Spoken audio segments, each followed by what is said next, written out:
Yonkers, or Nicaragua, niggas to need some agua. I ain't talking, they get my dog, I ain't hear shit from the store, can't, niggas still can't, but they really mean feel desire, because desire, they need a shit, you ain't a bad bitch, you ain't a bad bitch, get the fuck up and get a step, with a two-step, tree trip, keep us rotated in my meat, tree years, I don't fucking see shit, when I did, we did, shit that I hit, shit that I seen in my bitch, no 6ix9ine, we don't sing no snitch, gotta love that basis, socialist, my side, love my space, still can't get my face out my face, when you never switch it up on our race, you belong. Shoe babe, one more time. Gotta love that basis, the social distance, I love my space, get my fuck out my face, never switch it up on our race, cause you belong to me. One more time for the back, eh?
Taking too many days.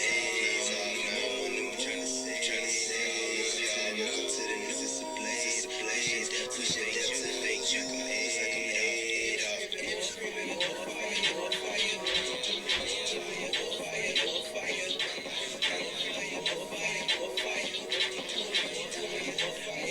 More fire. I ain't get no sleep cause of y'all. Shoot at y'all ain't get no sleep cause of me. When you think like that's what possible. Financial loss, set it straight to the streets. As I speak for whatever man's soul shall be free. And my people is soaking some fucking raw meat. That I let that slow me on me. And I will change below me. Same to the A-rap, Chinese, man, Jewish man, cause of your skin, but you play the hand and find the minds. Got rich off our lives, and fill the world with great eyes. You prayed on the feeble minds, now you gotta pay the price. Pay your life with your life, because your forefathers make amends to sin. Just gon' get on if you don't. Wicked to the wicked, this shit is all print, Joe. Print up in Cali, cause it's fucking so I did it, I'm in it, I'm in it, we did it, in terms of when you was dealing with us, so we have a identity, damn it, that's what's but now we about to end with it, and you do all the business, take it to the days, I'm trying to say, welcome to the new displays, push it up to fake check 'em head off.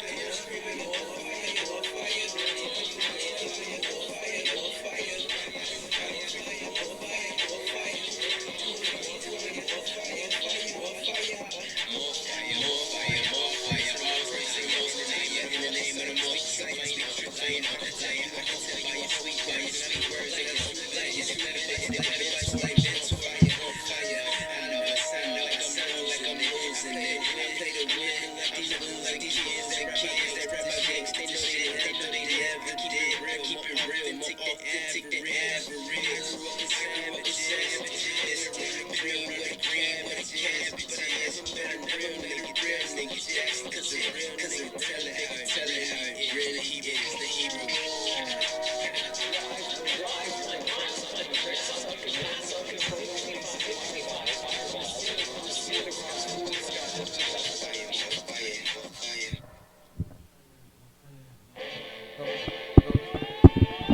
More fire.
They brought us a fleet. Fuck they bring the heat. Whoa, whoa, whoa, whoa, whoa, whoa, America to America. Whoa, whoa, whoa, to America, to America. Whoa, whoa, whoa, whoa, whoa, America to America. Whoa, whoa, whoa, whoa, whoa, America to America. God is going to destroy the strongest empire. You got to see stomachs in this place. You think the fossil in California is that's just the beginning of what the Lord is about to do. Because you've been evil to the Lord's people. You've been wicked to the Most High's children, man. You can say destructive to the 12 tribes of Israel. Let me tell you something, bro. You gotta strong your strength now, man. Back on your strength and might, black man, because your coming is coming. Your coming is calling because it's going to bring judgment on this earth.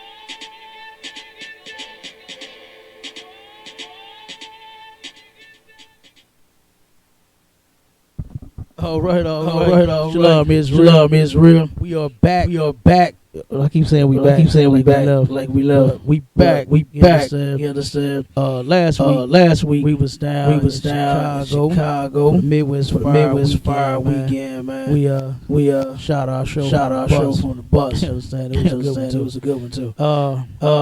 Now we back at the school. You understand? Here in St. Louis. Y'all know what it is. Sharpen the Sword Radio. You understand?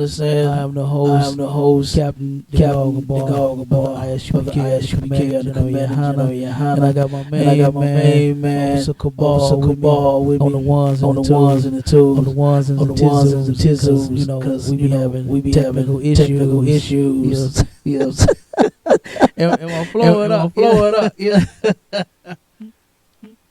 And that's one reason why we started so late. You understand? But we're gonna run this thing down until it's over. All right. But we got a couple of things I want to talk about this topic. You understand? It's about changing white people is the most impossible thing to do ever. Right. It is never going to happen. It is like you're not even going to change them just a little bit. You know, because if they change just a little bit, it would be a lot.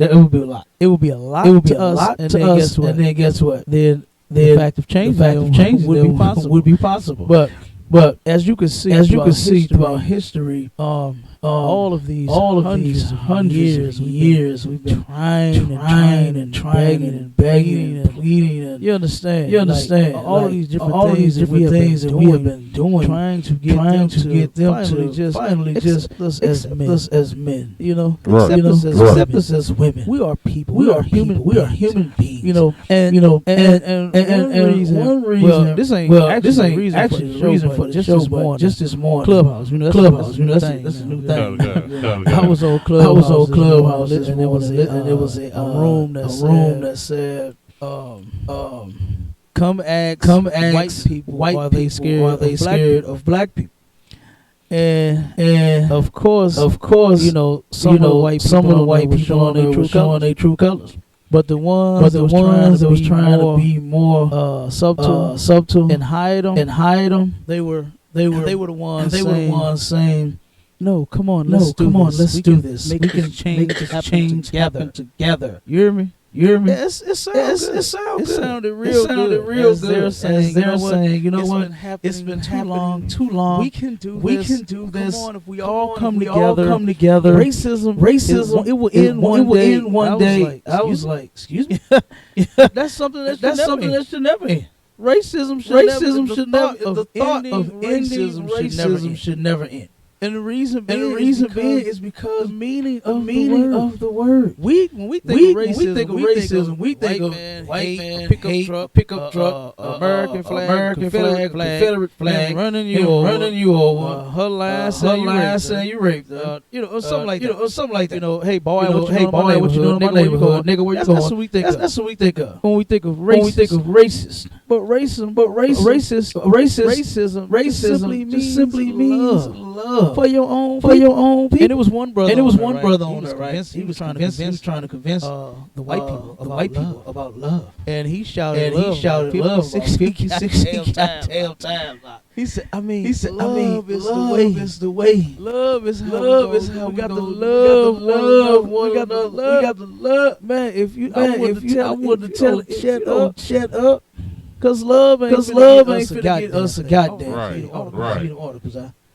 Love ain't finna get us nothing. You know what I'm saying? We're never going to get anywhere with them and loving.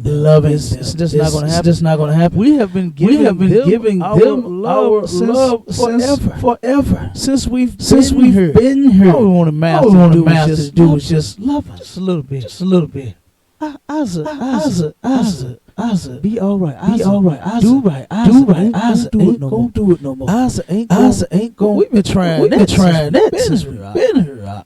And that ain't been working, my man. You know what I mean? Has it worked?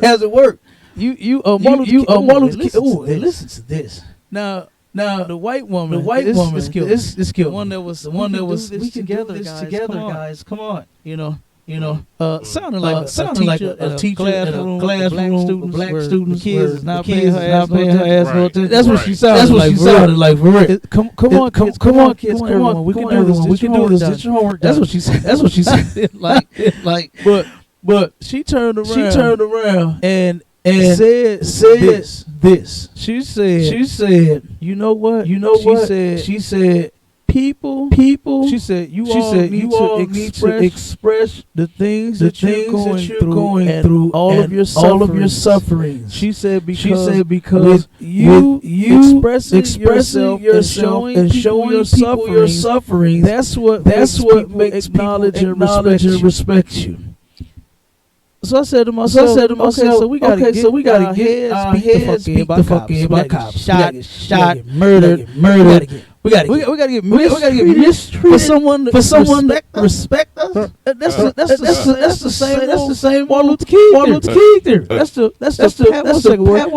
passive aggressive. See me suffer and then you change your mind thing. It's not gonna work. Martin Luther King couldn't convince white people and make it work. She is not finna convince anyone of that and make it work. A brother turned right behind that and said, you know what, we just been hurt, and we just. But I don't know about all us being hurt. Someone needs to be held accountable for their actions, and it's the oppressed. You understand? The white man and all of the crimes he committed. It's time for him to pay. Fuck all that. We're hurt. That bitch ass shit about us being hurt, man. You understand? What the hell is expressing to them how hurt you are gonna do?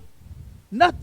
Go ahead. Salakia. So we have to show them our hurt. Well, they're the ones that have been causing the hurt. Like they see it because they're the ones doing it. When they lynched, that was not in private. Those were events. People enjoyed. It's our pain is their entertainment. So us going out there marching, protesting, water hoses on the dogs, sick on us. That's their entertainment. They've been seeing this. What is that? How is that going to change anything? They've been seeing this since slavery. Like you said. Here's the thing. This is how they was like this. It was like this. They had do nothing like this. They had do nothing like this. Like lynching their eyes closed. They didn't see it. They was lynching, hanging, and then they didn't see nothing was going on. You know what I'm saying? I mean, that's a very good point. I was being funny. That's a very good point. You are the one that's lynching us. You are the ones that's been shooting us. You are the ones that's been locking us up and oppressing us all of this time. So how is it that we have to express? And that was some of the dumbest. I thought it was dumb. When I heard Martin Luther King say, I thought it was dumb when I heard this white woman say it. You know what I mean? But I mean that was so many. It was one sister in there. She was like, that's right.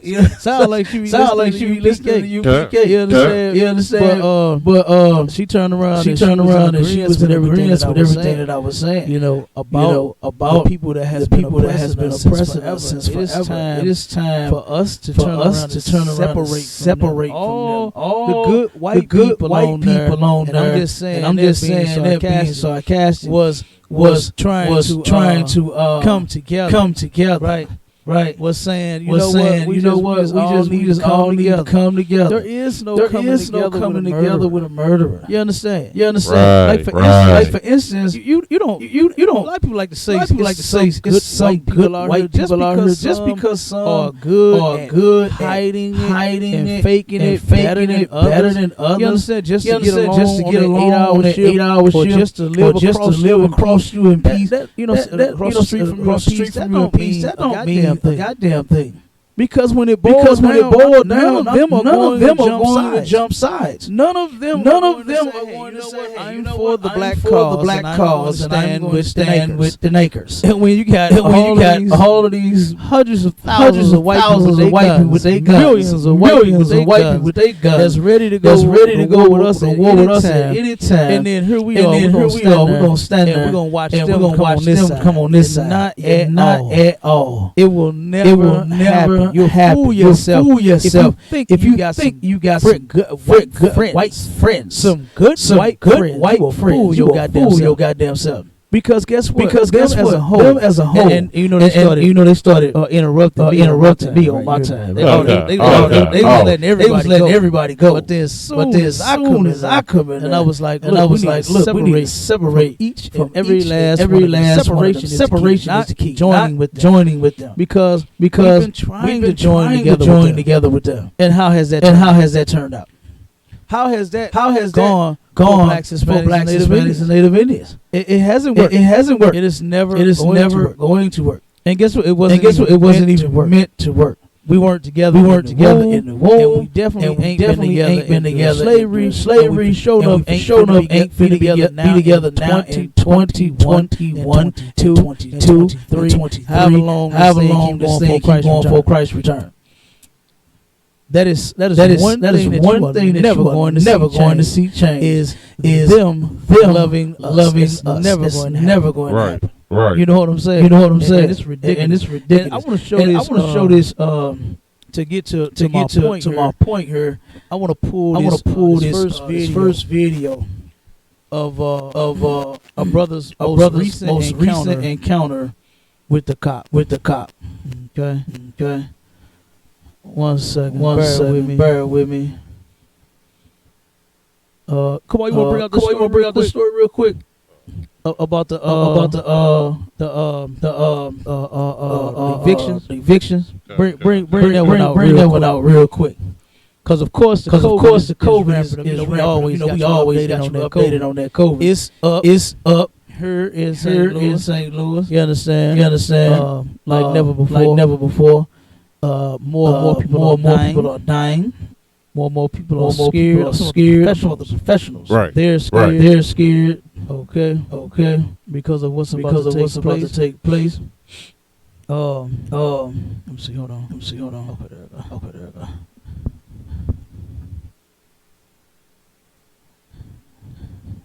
Okay, go ahead, Cabal. Read that. Show you how greasy, how slimy, and how evil our oppressors really are, man. You understand? Not only have they taken away the unemployment, they've taken away the food stamps. They just turned around and gave. I think they gave you a little more stamps last month. Yeah, they cut them off for a while. Then they gave folks a little stamps. They really think Uncle Joe is in there trying to save us and fix things. You understand? They really think I got Uncle Joe from his brother.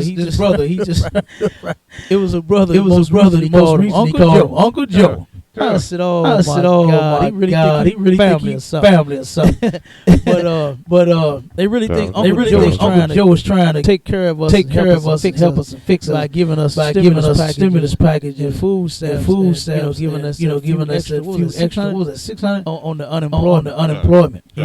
For so long, you could barely live off of. Who the hell could live off 50 a week? You understand? That is ridiculous.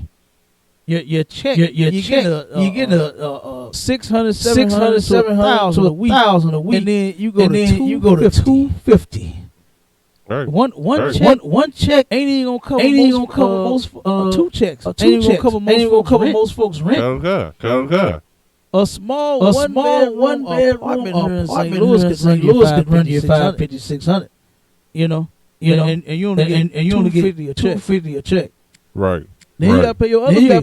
Right. And ain't no telling what else you got. You might have a car note. You know what I'm saying? Add it on to your gas, your electric, your water, your sewer, your trash.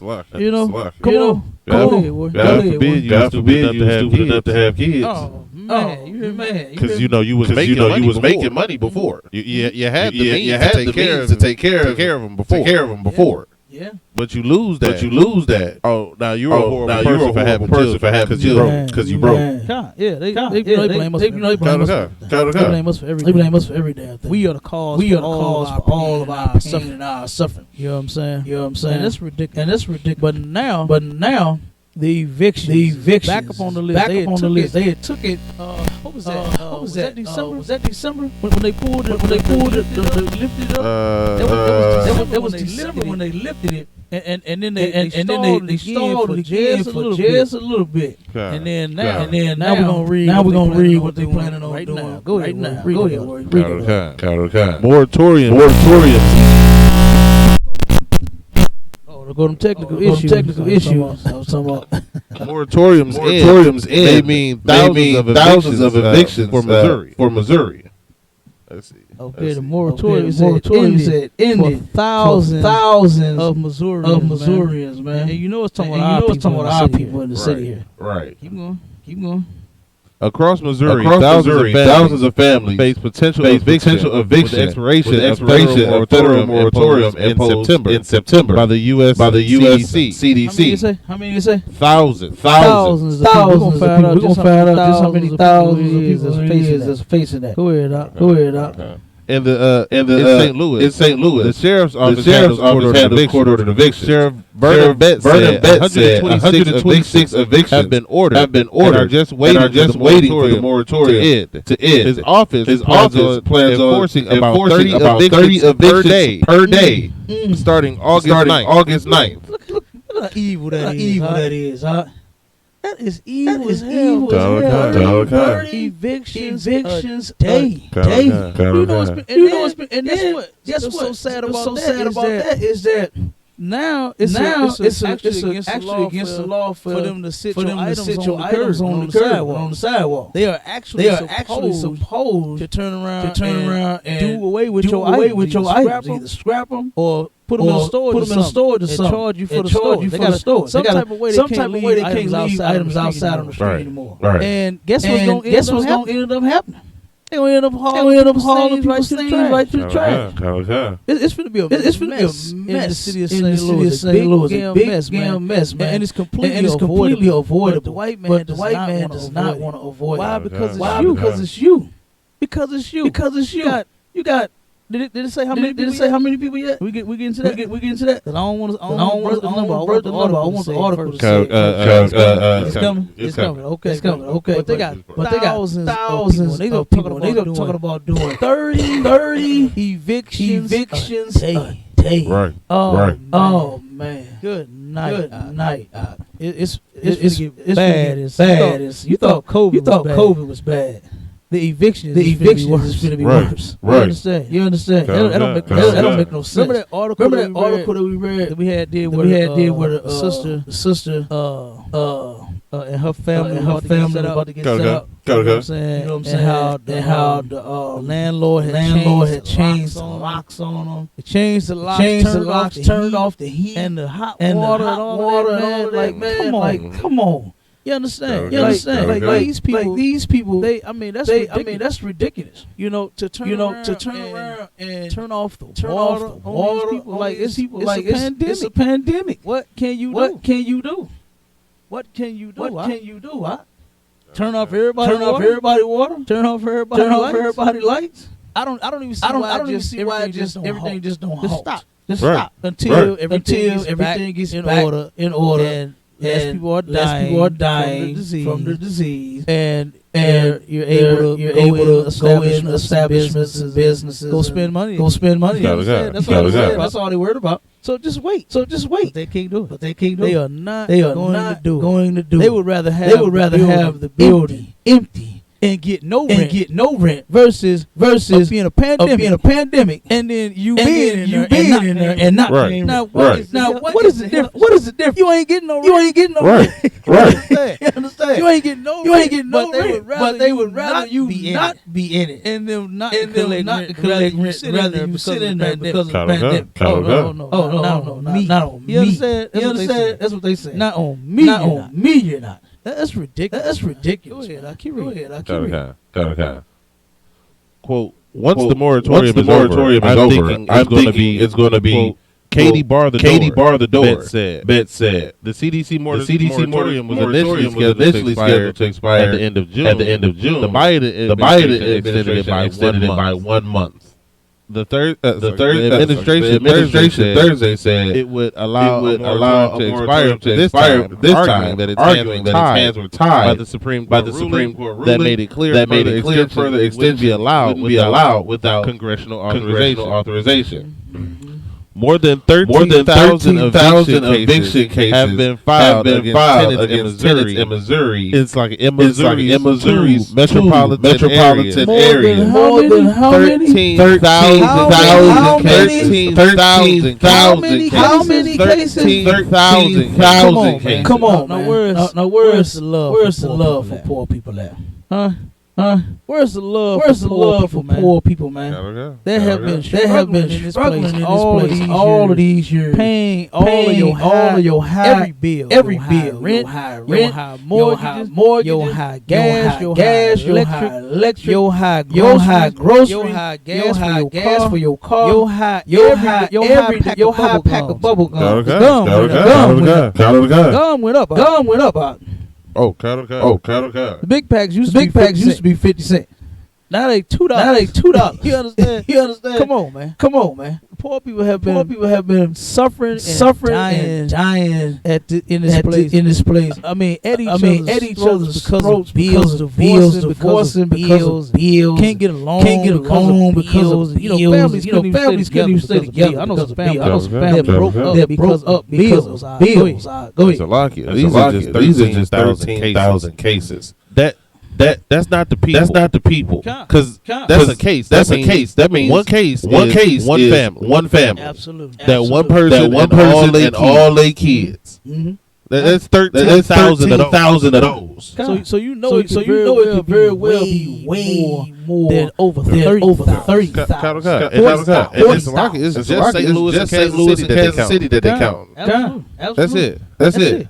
So you know they targeting the Nakers. You understand? The Nakers is target, man. It's not just everybody. Like you said, two cities, St. Louis City, and Kansas City. You understand? We are the target. We are the ones that lost our job. Hell, half of them didn't even have none. You understand? And then now you got to get out. And they finna turn around and start 13,000 people. Cases, not the people. That is ridiculous. You understand? And like I said, in the pandemic, it's not like they open the jobs back up. Everything is about to shut back down right now. Right. You got the mask mandate. Matter of fact, the attorney general was trying to sue so that they won't put the mask mandate back. He wants to sue. He's trying to sue. I don't know if we got that article, but it's an article. You can look it up. It's an article where the attorney general was trying to sue so that they won't get another mask mandate and say that people have to wear masks on the inside because people were so comfortable without wearing it. But hell, you're gonna die again. You understand? You know what I'm saying? Hey, you turn around and I mean. You're gonna die again. I don't know what to say. Delta, they say it's worse than the COVID. They saying that now you need a third dose in order to withstand and fight off Delta. You need a whole third dose. You understand? Of the COVID. So come on. You know what I mean? Come on, man. So here you are about to die, and they telling you to put the mask back on, and they want to sue.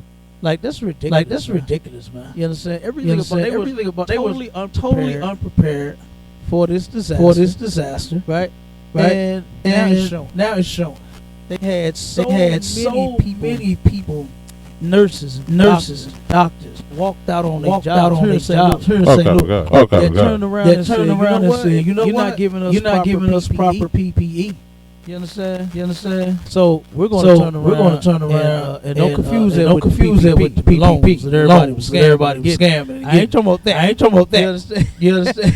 Hey, the white man took full advantage of that. He cleaned them out. He scammed them so much to the people that had businesses got their PPP. You understand? Like, good night. But the P, personal protective equipment. The nurses and doctors turned around and walked off some of these jobs because they did not give them like hell. What you want her to do? List off her glove. You know what I'm saying? Like have gloves. Get gloves. Make gloves. You got money. You understand? All that money for sitting in the hospital. All them hundreds of dollars. For the people who need it. You understand? The people that got to work on you and make sure that you well and give you medicine and do this. You got to touch you some type of way. Got to come near you in some type of way. They didn't even give the proper PPE and had them nurses walking off those jobs. You know, that's ridiculous. That is ridiculous. Just show how the white man is just the devil. In every capacity imaginable. And that's why today's topic is you're not able to change them. They could not wait. They didn't want to hold evictions. They wanted to get niggas out as soon as they didn't pay. They wish that it was if you don't pay, I can put you out today. That's what they really wish they could do. Is if you don't pay today, they can put you out today. You understand? But they turned around and held off as long as they could. Right. And turned around and said, you know what? We're gonna they held it to the end of December. Then they put it off again. We're gonna wait a little longer. You know. And then now full blown in effect. And by the the 9th? By the 9th of August, there's going to be 30 evictions a day. Like, come on, man. And I'm sure that nobody else is thinking about this, other than the command under Commander General Yohanna. You understand? Commander General Yohanna has cities and cities where he gives brothers and sisters a place to live if they need one. Your churches don't do that. Your church don't do that. Your churches, they won't even let you sleep in the church. It ain't their house. It's just a church. It's just a church. They won't even let their members that need a place to stay sleep in the building. You know, they won't even do that. They won't even do that. They won't even do that. But claim to be the house of God. Right. They claim love scripture about charity and giving to the poor and the needy. You understand? They love that. Don't even know what it's talking about. You know, because if that's the case, that already counts you out. You understand? Right. Definitely don't give to the poor and the needy. They do not. The church does not. And like I said, we're gonna continue with some more that you want to pull up. Okay. Starting August the 9th, 1,000 cases evictions are going to go, and they're going to proceed on, and they're going to start putting people out of their houses. Like that's ridiculous. Where are they going to go? Where are these people going? There's a different part in the article where the lawyer for the Arch City, the ones that deal with homeless cases, they said that we're about to see a massive another pandemic of homelessness. And then with the disease ramping back up, and people out on the street, they're quarantined. They'll have to quarantine. disease is going to make the disease worse. This is why they put the moratorium in the first place. And we see in St. Louis, we just did the article about going up 65% every week of the new cases. So now you got people not in homeless. And that's only going to make that go higher. It's only going to make it go higher fast. Absolutely. And they already here in the city of St. Louis, they ran the homeless out of the downtown during the pandemic. They evicted the homeless out of the park during the pandemic. Did you see it on the news? They was throwing their belongings. It's all these people got. There's a goddamn bag in a box in a blanket. And whatever little food they can beg up on. They come here, they can get fed. Right. Like we always taking food out there too. But they turn around and took their belongings truck, man. Had a dump truck. And turned right around. It was throwing the stuff in the goddamn dumpster. Evicted them from the channel. They was filming the spots where the people had been living there so damn long. It was deep holes and there wasn't no grass. The grass was gone. And it was deep holes where they had been sleeping there for years. You understand? The same way a mattress is too long. It's gonna have a big old hole in your body. And that's how the ground was, man. To where it had big holes where they had been sleeping all them years. And they didn't give a damn. They didn't give a damn. They just took their belongings right in the trash, turned around and kept it moving. I said, the white man is the devil. He is the devil. Nobody up under the ground did any of that. Right. You understand? Nobody under the ground is thinking, how can I oppress the poor? You already sleeping on the concrete. Wouldn't your thing be to be kind to that person? Yeah. Like God damn, but you come and you want to be a criminal, and you want to mistreat them and harm and hurt them some more. You understand? I remember back in the day, when old folks used to say, man, it's wrong for you to kick somebody when they already down. Right. You understand? And the white man loves kicking on us. He knows.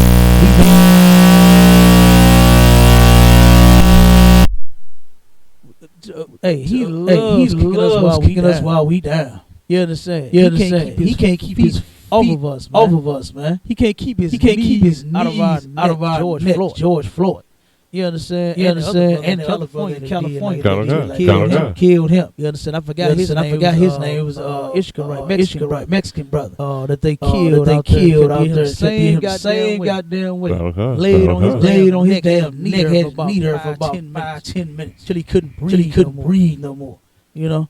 And here you are taking a homeless to have absolutely nowhere to go. And they're kicking them out the park. Now they finna kick them out the house. You don't want them in the park. So where they gonna go now? Where are they going to go now? Go ahead, man. But and this further proves the entire point of lesson. Like they cannot be that whole if they see your suffering, how do you not see the suffering of the homeless?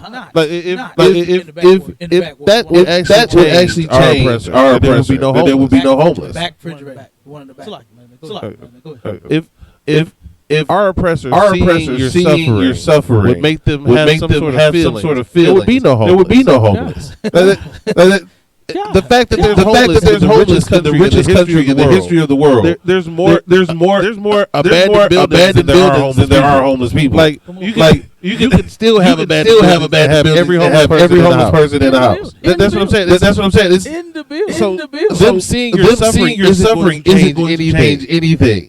It brings them joy to see others suffer. You think that would touch them in some way? It makes them happy. They're happy with seeing you suffer. They happy to see your stuff thrown out. They're happy to see your family and your children lose their roof over their head. That makes them happy. Why would they stop that?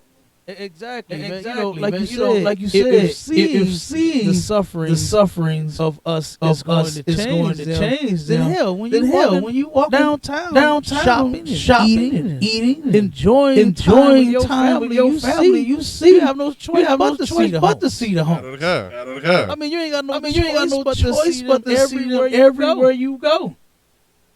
And like you said, if that ain't gonna change, nothing will. You understand? I most certainly wouldn't expect for him to understand me and my pain and my suffering. If you see people laying on cement, and you don't even understand and have compassion in a way to where you come out your rich fat pocket and help them. I know you ain't gonna pay no attention to me. You understand? I know you ain't gonna look at me as suffering. You understand? What's wrong with you? You know what I mean? Like, come on. I notice what you gonna say to me. If you can see them and don't budge, that's ridiculous. That's ridiculous. And now I want to move on to the it's all oppressive. You understand? It's all oppressive. You saw this one? I started watching. I had to turn it off. I couldn't hear it, man. I couldn't. This video, I'm trying to play it as long as I can for the people that's watching, man. But this right here, it hurt my heart and my ears to hear this grown man crying, begging, for he was so scared. He thought he was about to be murdered. And I understand. I get him because white police officers have been oppressing black people since forever. You understand? Right. Since forever. They pull right on up. They'll beat us, pull us, slam us. They'll do whatever they feel like. Slam your head up against the hood of your car. Snatch you out, say you look suspicious. You have guns or drugs in here anywhere. You understand? They turn around.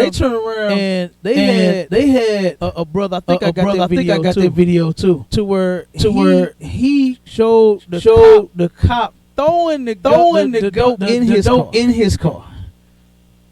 He recorded him. And he said, "Hey, I saw you throw it. I got you recorded too." You understand? The cop pointing at his body cam. You understand? Like we know that thing ain't on. We're not planting no dope on nobody. And you got your body cam on. Who you think stupid? Go ahead. Like you actually did cop that was actually that stupid. But what it is cameras. They cameras. And see, this is another thing about them not having their cameras on. The police can still access what happens even if their cameras aren't on. I can't remember where it was. Like it was a police officer. Going to go plant drugs, and then act like he found them where they were. Right. So he planted them, and then turned on his body camera, not knowing that when they turn on their body cameras, it goes back 15 seconds and starts the recording. It already had it just saved. It doesn't keep it. So it went back 15 seconds. So when it went back 15 seconds, it saw his body cam showed him dropping the dope. Like, but he was acting like he walked up on it. Like. They do this all the time. This isn't something like people just make up. That one was stupid and didn't know how his camera worked. So he recorded himself doing it. But like with that guy, you know, cops do that all the time. Yeah, they do. They do it all the time. And thank God their brother had started recording. You understand? And caught criminal. You understand why they try to say every damn black man with dreads, whatever the hell, baseball hat on is the goddamn criminal. The one that has the badge and the gun and it's pulling you over. You understand? That's the goddamn criminal, man. Commit more crimes about Lakeshore and how much dope he got stored. You understand? How much? Wasn't that American Gangster? Where they was taking it down the side. Man, come on, man. You understand? I ain't got. Come. You know, we'll be all day. But I want to play this just a little bit. Like I said, this was painful to hear. This was sad. You know.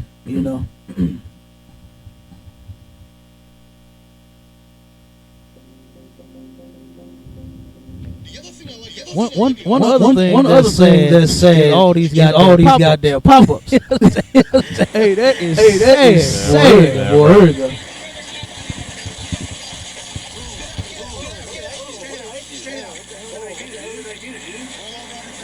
Look, just sitting there. Just sitting there. Just sitting there.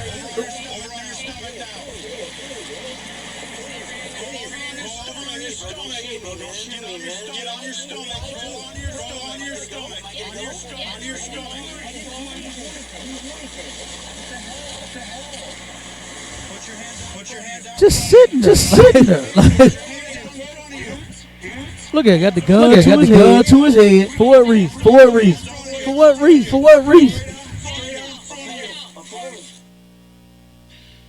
Okay, I'm gonna skip past this part where he finna talk. See if I can. Oh, I think I can skip past it. Wait a minute. Hold on, wait a minute. There you go.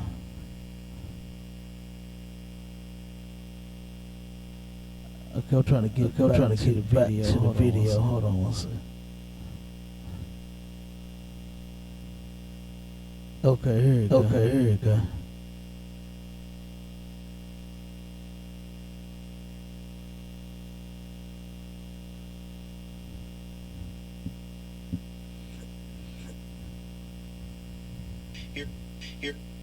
Remain seated until shoved him to the ground, as we just saw there. And by the time that the victim got to the hospital, 6 stitches for his head wounds and received treatment for additional bruising. Let's go to that next how that head bruising and extra cuts happened to his head. You have a gun. It sounded like the cops he had a gun pointed at him. You could clearly see. They was all just sitting there. Even the two of them that ran. Even the other two that ran. They was just sitting there. But of course, niggas run because this is what you do. Right. You understand?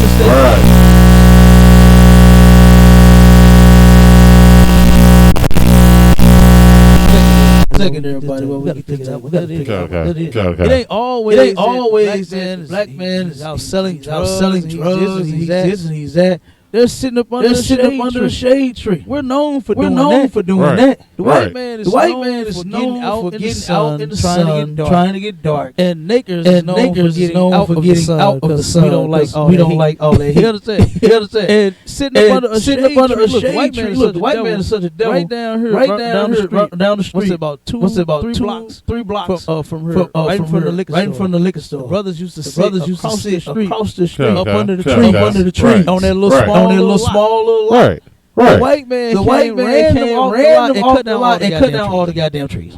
And all they was doing was just sitting there talking. You understand? That's all they was doing. Few brothers, few sisters sitting right there talking all goddamn day long. Right. And that's what we do. We hang out. You understand? Just get up under a shade tree and chill out, talk to your partner. Right. And that's what they was just doing. They was just sitting there. And he said he had a gun pointed at him. And this is who we want to join. We already joined together with them. And look at how they treat. Right. And you want to join this? You think joining this is gonna fix this mess? You are off your rocker. You understand? If you think joining them is going to fix this, they're gonna one day say, you know what? You're suffering. You don't think this cop saw and heard this guy suffering? He's smashing his face in the goddamn ground. Got a gun pointed to his back of his face, his chest, and the back of his head. so that he can say, oh, he moved and I shot him. I was scared for my life. That's all that is. That's all that is. That's all that is. Let's keep listening. Let's keep listening.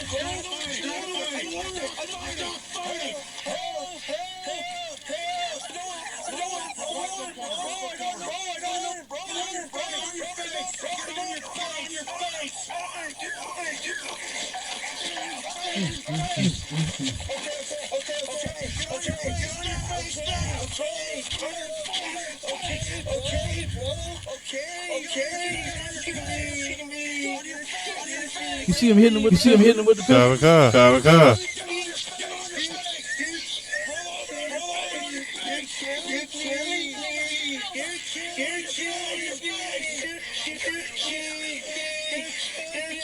Man, that's about how long I can take that. You understand? This is how we get treated. Here. You understand? And this is absolutely how the white man wants our people. It's to be weak and defenseless and stuff like that. You understand? Just roll right up on. So far they what have they done? And then they didn't even prove that they did anything. Right. You understand? They didn't even prove that he did anything for you to do this. like come on, man. And this has happened. This has been happening all over the earth. You understand? This ain't nothing new. Just since camera phones been out. We just started recording. That's all. Right. It's been happening all along. But it's now starting to get recorded. And this is ridiculous, man. You understand? Jump to the articles. Cabal. They turn around. I mean, I couldn't even watch the whole thing because of that right there, man. The brother crying like that, man. You know what I mean? That's terrible. That is terrible. But this brother turned around. Him and a couple of other brothers are sitting there minding their business, doing nothing. And he said he had a gun pointed on him. You see how cops lie? You know what I'm saying? They talk about black people being in jail. They were saying they're innocent. They talk about black people. You can't be innocent because you're in jail. There's a lot of innocent people. A lot of black, Hispanic, and Native Indian people in prison. A whole. What's going on with that? Did you do it on his own? I didn't move. Man. It's like the last time I was looking at it and it started making that noise.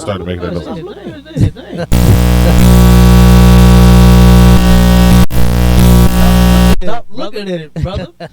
Okay.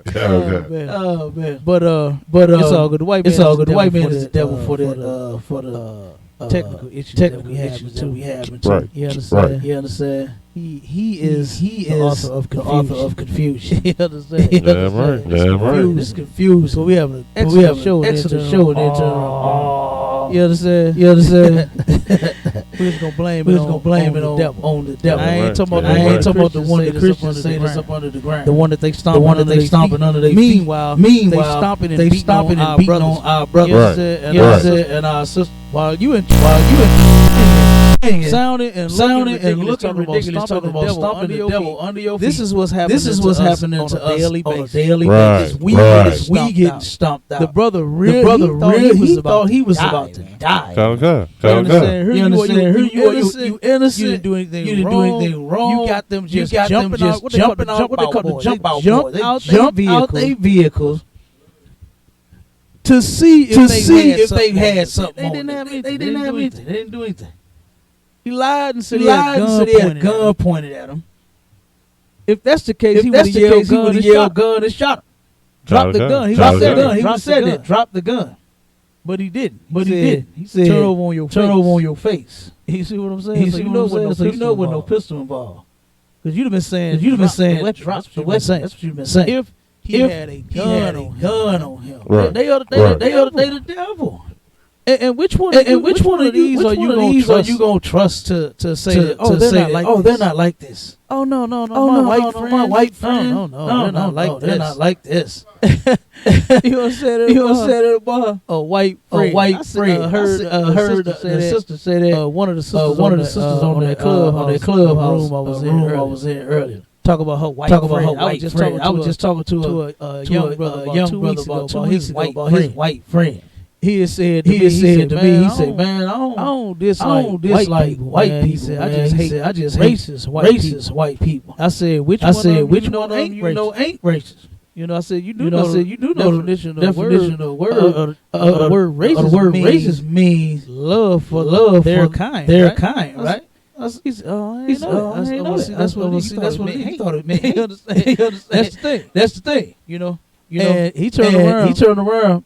And I said, now which one I made racist? According to that, he said, well, you got a point. He said, for real, he said, my friend, he ain't like that. I said, oh, your friend ain't racist? He said, no. He said, he cool, man. He cool, dude. Then he said, but I check him though. I said, wait a minute. You gotta check your good white friend for what? You understand? He said, because when he get around his people, he change up. And he said, I told him, you gonna be down for the black cause, like when you talk all that, you down for black cause, for that. You get around white people, you ain't. I said, brother, he's showing you his true color. You understand? He's really down for no black cause. None of them are, man. Even had Goofy turn around and say in that room that white people died for black people, black and slavery. I said, oh my God. I said, which one? You understand? Stop it, man. It wasn't dying for us. Stop it. No such thing as the white man dying for the black man. You'll never see that happen. You might see it on a movie. Don't they do that on the movies? Don't they always save us on the movie? You understand? Don't they always come through on the movie? Come on, man. Read that article. Give me that. Time. White man, 29, is arrested after being caught on camera beating a black teenager, 15, with a belt because he was swearing while playing basketball with his cousin. Come on, man. Who do these people think they are? And who do you think you are going to change them? I can't imagine nobody whooping on my son. I just can't. You know what I'm saying? I can't see that. And then you're white. And then you're my neighbor. There's so many different things that's wrong with that. You understand? It's ridiculous. Like what? Because he was cursed. What kid that you know that's hooping don't cuss? You understand? I mean, hey, we cuss. Soon as our mothers and our fathers not around, what are you doing as a kid? You curse. You understand? Okay, come on. Everybody has done that, right? And I don't whoop my kids because they get it from me. So why the hell would I whoop when they listening to me and repeating what I say? That's ridiculous. But this dude is the neighbor.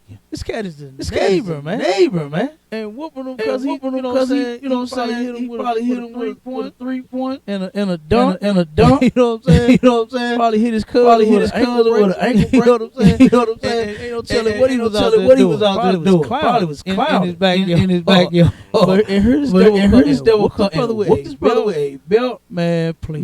My kids alone ain't finna let you whoop them. You know what I'm saying? And I showed enough. Look out my backyard and see you hitting my children. OMG.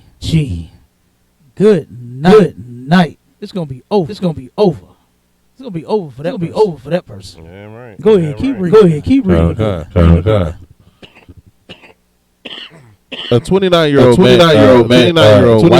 white man was arrested in Georgia. He was caught on camera beating a black teenager with a belt, supposedly becoming enraged that the child was swearing while playing basketball in his aunt's front yard. So that made you so mad that he was cussing.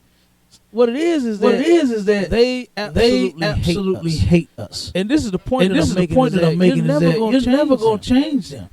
And that's also when we say you know they like snakes. They like snakes. Like a bucket of snakes. And not all snakes bite. But who's gonna turn around and stick their hand down to see which one gonna bite them or not? You understand? Snakes are known for biting. So you know what people do? They stay away from snakes. If they don't want to get bit. And that's the only solution to that problem. We gotta stay away from the snakes. Now we gotta keep the snakes out of our yard. Private fences up to keep the snakes coming in our yard and whooping on our children. Good. Goddamn night. Go ahead. Keep reading. Matt Martell has since been arrested on charges of assault, battery, cruelty to children, and disorderly conduct after attacking Malik Sim, 15. He would have turned around and be getting transported from the hospital to go get indicted. It's like the other incident where the little brother got shot. This Chinaman shot that. How old was he? 6? 6 years old playing. And I think he ran on the grass. He running his grass. I think it was something like that. Goddamn on no grass. Like that. You know what I'm saying? For kids to be playing and having the ball run on the grass. Who cares? They little feet ain't hurting nothing. But this Chinaman shot that little brother, man. Right. And now this devil go whooping one. Like come on, man. Because he was cursing. This angered you so. And he probably curses himself. So that's normal. He understands. That's normal to use foul language. He want to turn around and whoop on this brother. Good goddamn. Go to the next. Okay. Yeah. That's ridiculous. These are the people that Martin Luther King forced you to accept and love. And say one day we gonna turn around and hold hands with little white boys and little white girls. He missed the part about one day turn around playing basketball, and a white man just gonna come and beat the hell out of you with a belt. You understand? One day you're gonna be playing your children in the yard. They're gonna run on the neighbor's grass a little bit and shoot them. One day you gonna turn around and what was the brother that on the phone in his grandmother's backyard? He was on his phone. I forgot how young he was. He was on the phone in his 20s, I believe. And the brother was on with his grandmother. Was his grandmother? No, I think he was just on the phone in his grandmother's show. And that's the part Martin Luther King did not tell you that was going to happen. Michael Brown was walking across a street and got shot in the middle of it.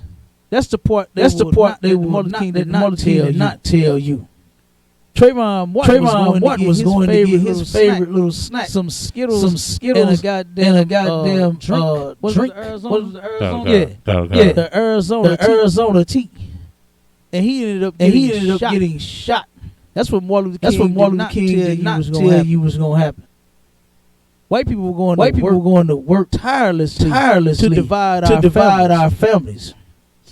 By way of child support, WIC, welfare, food stamps, income, period. You understand? Go ahead, Money Man. The man's name was Stephon Clark. Yeah, right. Stephon Clark. Showed it because his I think his brother said that they trying to name a part in a school after him. Not school. No, it was a school. I think it was a school and a community center. I believe. Yeah, something like that. Don't murder my people. Don't murder my people and give them no goddamn part. You can name Forest Park, Grove Park. You understand? Whatever kind of park. Say that name. Say that name. Long as you don't kill my people behind. Give a goddamn about your name. After you murder him. Now. Let's name after him. School. To where I'm gonna constantly be reminded murdering an innocent brother. Yeah. Okay. Go ahead. Give me the next. Shout out the car.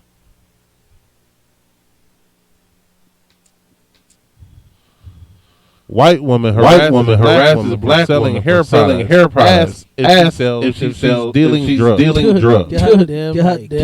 Karen has lost her mind right along with Billy. You understand? That was Billy. Billy was the last one to turn around and whoop the brother because he was swearing while he was playing basketball. Probably told his cousin, nigga, all over your ass. That's probably what he told. You know what I mean? You know us. We talk that ish. When we doing anything, don't worry about. You understand? If we hooping, you understand? And somebody had played. Somebody made like a little small clip of the basketball players. They did a close up. You understand? You know how you can't really hear and see what they say while they out there playing. Right. But somebody had made a close up, like a TikTok thing, and turned around and showed them what something they was actually saying while they was on the court. And boy, they were talking all ish out there. I said, good. That's a nigga for you though. Any kind of sport, any type of thing we doing, throwing darts. You understand? You know how much swearing goes on. Playing dominoes. Go ahead, come on. Come on, man. Spades, come on. It don't matter what we talking that ish. And we cool. You understand? We fine. We sit there, slap bones, and talk ish, and cuss you out there. We have a good goddamn time. You understand? Them two cousins, I'm sure they was having a good time. Dunking on each other. Swearing at each other. You understand? Come on. Like I said, I'm pretty sure they was having a good time out there. That's what we do. Don't turn around and start slap boxing. You know what I'm saying? They still be doing that. I remember that was heavy out there, boy. When we was the slap box, boy. You had that was like a real sport. Hey, slap box was like a real sport. Boy, you lose, you getting talked about. You understand? Hey. You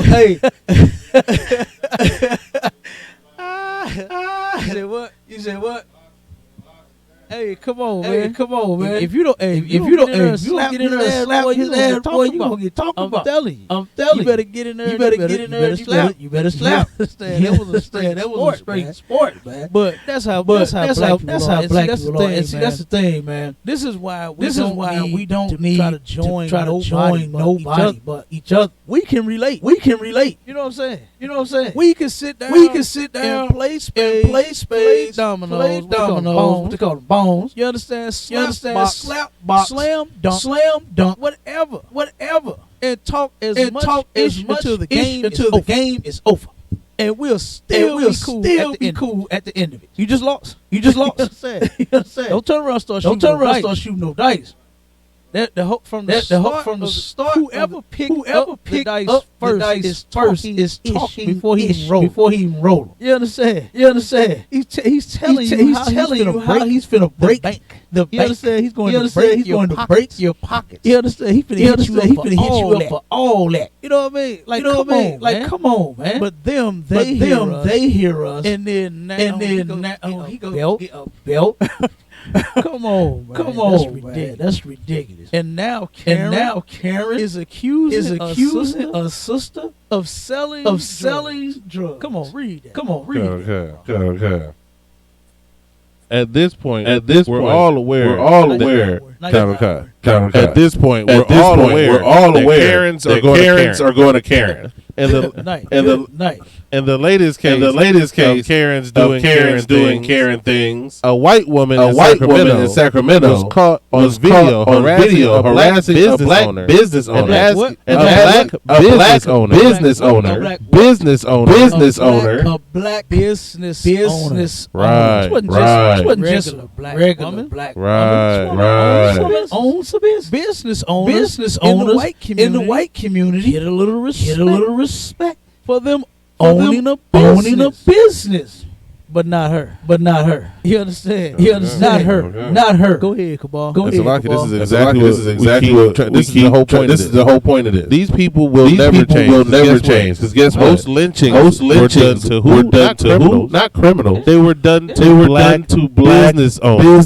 Because those are the people they try to kill off. What they would call pillars of the community. Good upstanding citizens who own businesses. Provide money for themselves and their community. Those are the people our community they want to kill. It's not they going after bad guys. It's not they going after the bad element. They're going after anything that we build up. Right. So those people are building up in our community. They want them dead. And it's always been that way. It's never changed. You think that the people they're different from hundreds of years ago? No, they still do the same thing to the same people.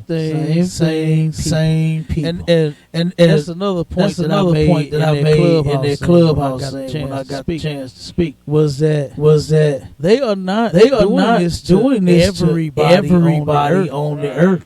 It would be our argument would be kind of vague, really. You understand?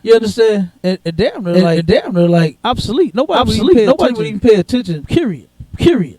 If they was doing it to everybody. If they were pulling over Chinese people. If they were running up in Chinese restaurants and kicking their doors in.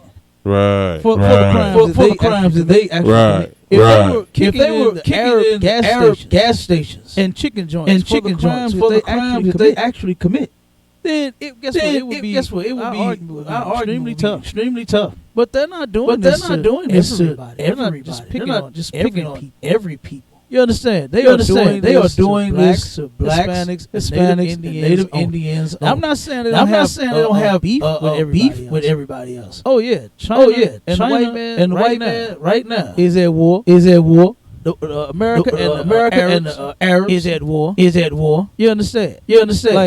Like he'll fight everybody. He don't give a damn now. But the thing about it is who on a consistent basis has he been oppressed and attacked and assaulted. Karen ain't the first Karen. You understand? It's been so many. The articles start off saying, "Look, Karen is going to Karen." You understand?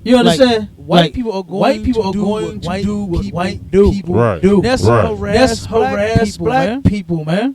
While you're barbecuing, while you're selling lemonade, and while you're in a restaurant, while you're at a mall shopping. That one white woman went crazy on that sister. Get her away from me! Follow me! Like what in the hell is wrong with this bro? And walked and smacked that sister too. That would have been all she wrote.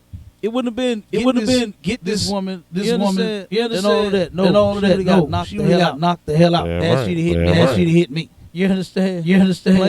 Plain and simple. I will defend myself. You're not gonna attack me. You understand? For no reason. I don't give a damn who you are. But she was going crazy. This sister trying to shop. And this white woman is going nuts and saying that she's following her around. What's on her turn around? Trying to look up. Start screaming and yelling in her damn face for no reason. But she's not even thinking about you. She's trying to get so she can go out for the weekend. Right. You understand? Come on, Cabal. Give me some. Okay. Ronnie Maria Pavia, Ronnie Marie Pavia, the owner of Marie's Luxury Hair Extension, was just making a delivery to a client on her bicycle. She did what? Making a delivery to a client on her bicycle. His sister is hustling off of a bike. Right. You understand? She's hustling off of a bike. Now you know. We good for that. We good for that. Make a way out of nowhere. We turn around. Delivery. I can deliver. It'll be $6.99. I will get it to you if you would like. This sister is trying to get her products out there. By any means necessary. And she on a bike delivering soul glow. You understand? That's what she doing, man. That's what she doing. And she got to get harassed by a person talking about what are you doing? Come on, man. Keep on. A TikTok user under the name Pretty_TB captured the moment when Pavia came to deliver her hair care products and was almost stopped by a white woman who just couldn't mind her business. Couldn't do what? Couldn't mind her business. You understand? There's a saying in the hood. It don't cost you a dime to stay up out of mine. You understand? You can stay out my business for free. Damn right. All you got to do is just go on about yours. You understand? And leave mine alone. Okay. Good night. Good night.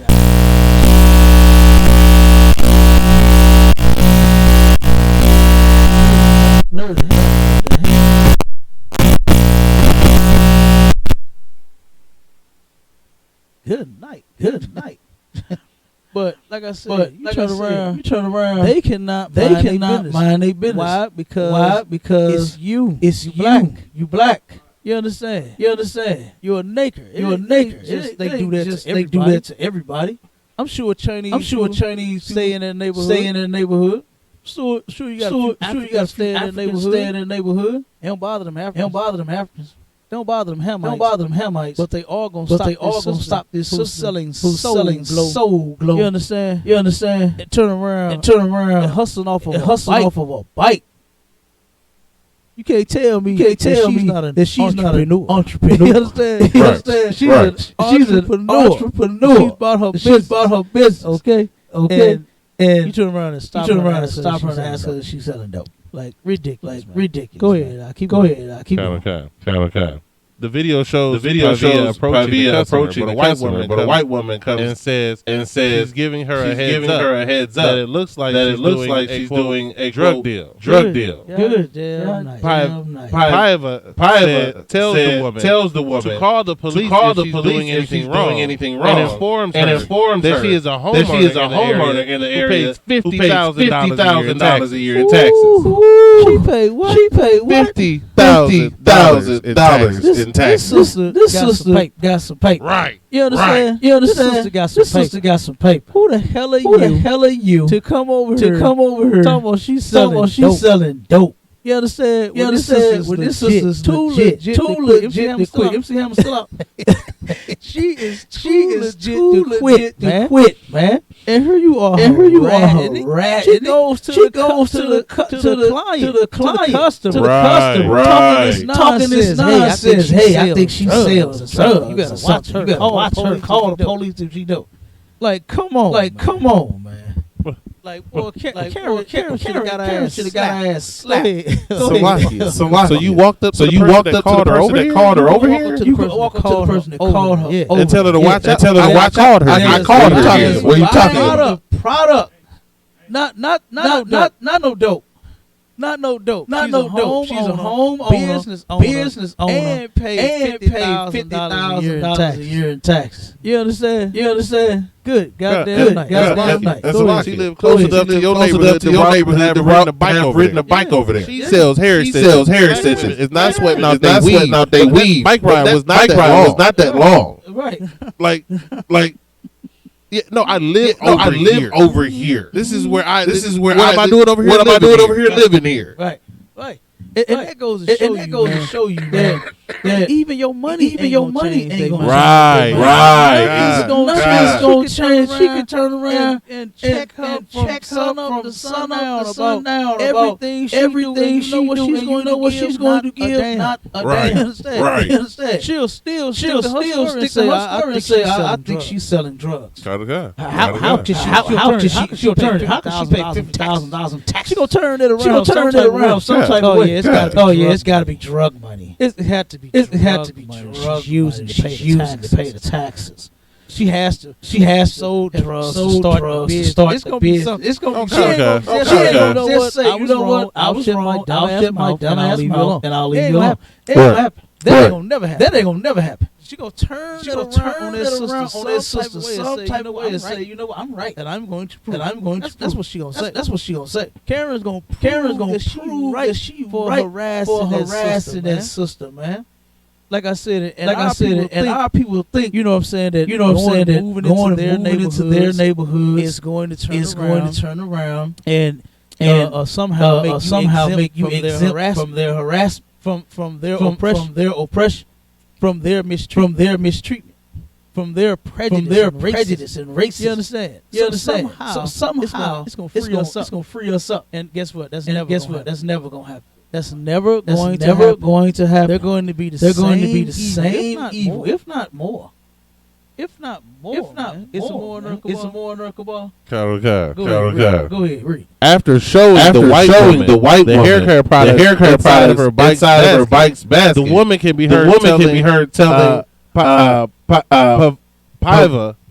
that others in the neighborhood have complained about that girl on the bike selling drugs. I wouldn't have showed that whole shit. You understand? I wouldn't have showed her nothing. Talking about something. Get you some business, lady. Call the cops. You understand? Call the police. People have been complaining on that girl. Stop it. That girl. Come on. Salakia. Night. Go ahead. But see, this even goes to show you, even when you prove to them that they're wrong, it does not matter. You're still wrong. No matter what you say, no matter what the truth is, because you a naked, flat out wrong. God, I just said it. God. Nothing is gonna change her mind and make her say, you know what? I'm sorry. I'll leave it. Karen's gonna go that way. You understand? And you can go that way. That ain't gonna happen. Even after she showed her hair care product. This is what it is. So then after that she'll have to open up the box and show me what's on the inside. You can stick something down in there. And then when you show you the cream, show it glow at the top. Okay, pour it all out. Still put it down in there, and then put liquid on top. It ain't gonna never stop. It would never stop, man. You understand? Even when you turn around and you pour out all of your contents out your bottle, this is nothing but stay soft. You understand? She's still gonna say, you know what? You probably took the drugs out. Boy, you got it. Took the drugs out already. You understand? You must have swallowed. She's gonna say something. It's gonna be something where you still wrong. And they gonna try to prove how wrong you are versus just leaving you the hell alone. And that's because that hatred that they have for you runs so deep in their blood, man. It's all through their blood. They just hate you. They're never going to turn around. This is an upscale area. This is to live in a decent area. Right. You understand? She wasn't in the hood. I ain't saying they sell all the dope in the hood. They got county. A lot of all over this. Just city where the dope. Right. But I'm just making to where they vilified brothers. Right. You know they got dope. But out there in that area, no. Nice house, community. Dog walking everywhere. Early morning, jogging and walking and exercising. 3, 4 a.m. No trash on the ground. Clean streets. Nice vehicles. Nice homes. That's where she stayed. Yeah, right. That's where her sister live at. Right. And she still gets accused of being a drug dealer. It doesn't matter about your money. You got. Look, Michael Jordan couldn't convince white people that he was the man. He convinced all of us. You understand? Michael Jordan was the man. He goes and try to relax and play golf. They didn't want to play golf. Okay. They kicked him out, right? Then they kicked him out the country. I believe it was a couple. Yeah, a couple of country clubs. They said, we don't want to play golf with this nigger. Oh no. They don't want to be around you, man. Come on. Give me the next one. Kind of. Quote. Quote. No, this is to the next one. Quote. You're here to suck white money dry. End quote. A racist white woman calls black TikToker and her friend leeches. God, we're here to suck the money dry. When you ready to suck the black money. You understand? The black money can't keep the money in the black community. What's she talking about?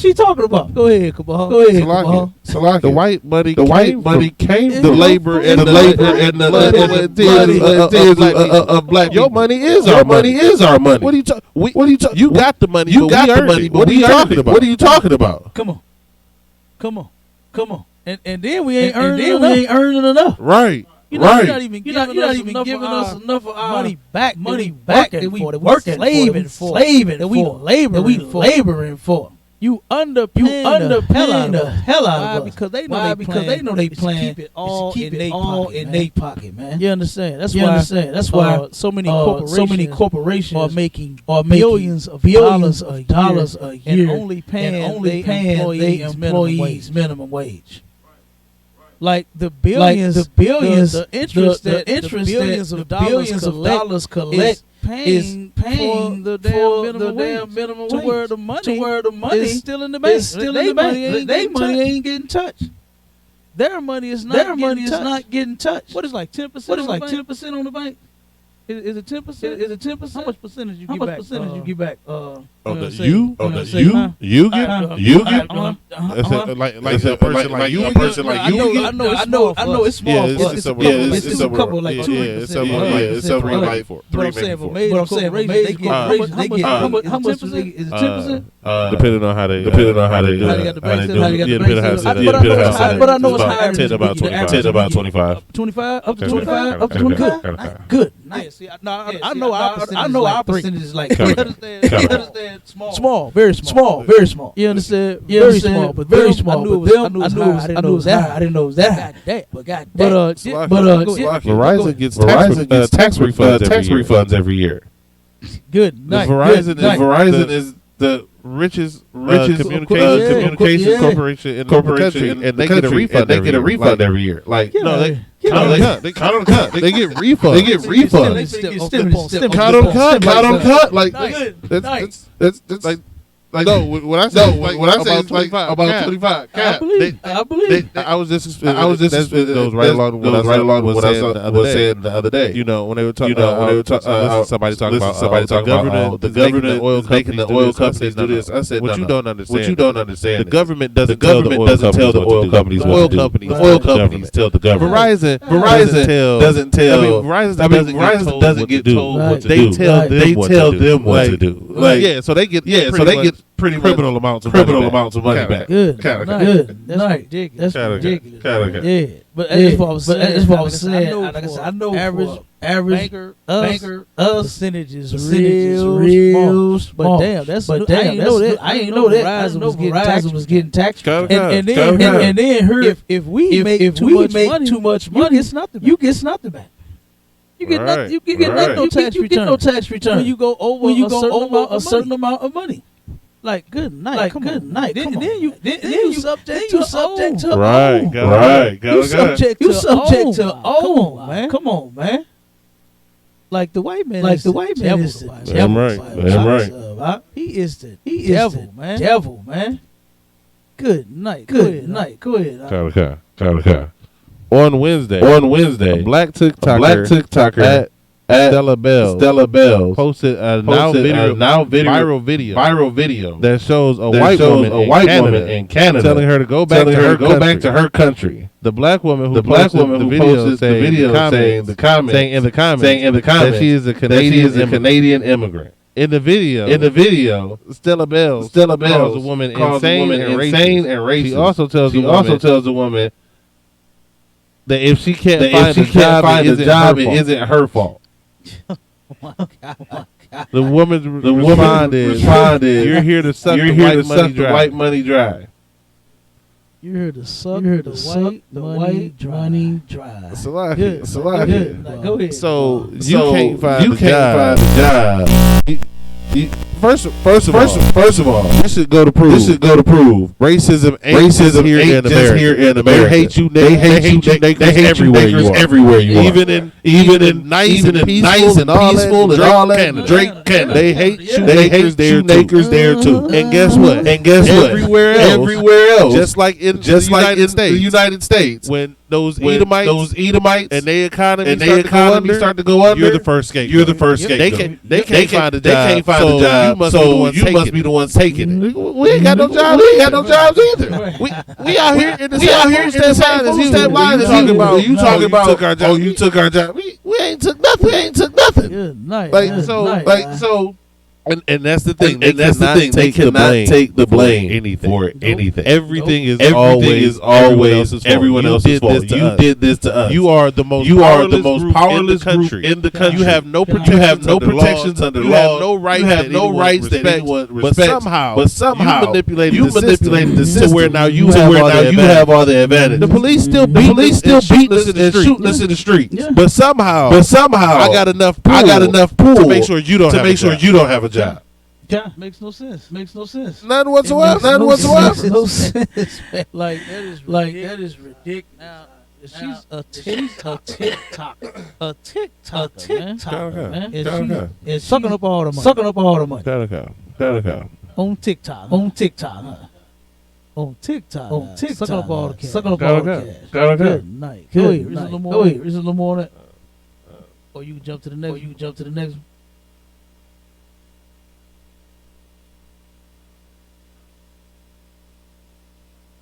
Okay. Go ahead.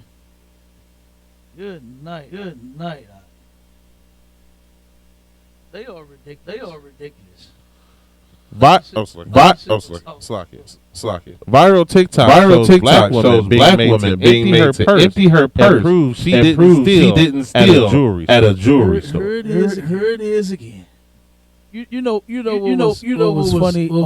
That movie that the Wayans brothers did. What was that? Don't Menace Society. Don't be a menace.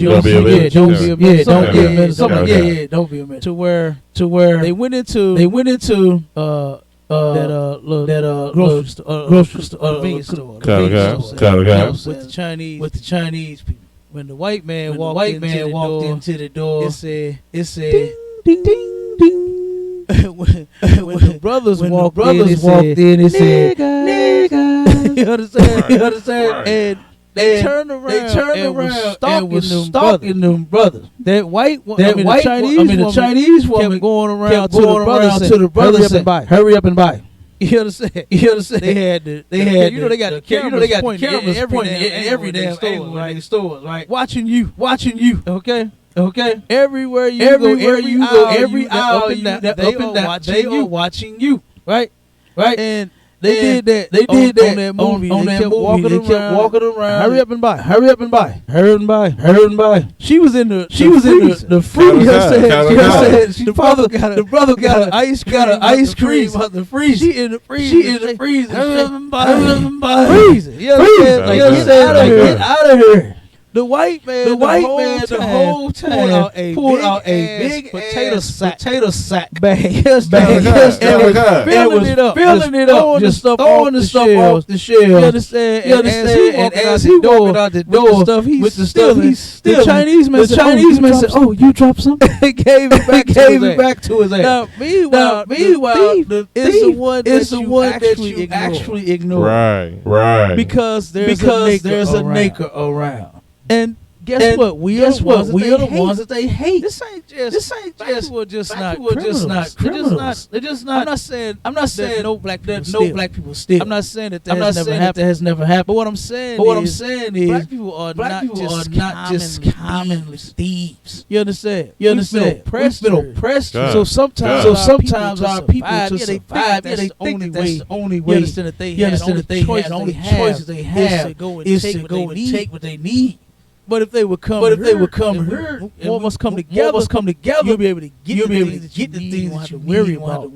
Any of that. You don't have to worry about stealing, doing no piece of change. We could have each other's back. You understand? I got some. She got some. He got some. We got. That's how we can all do. You understand? To where we don't have to turn around. You don't have to do it right now.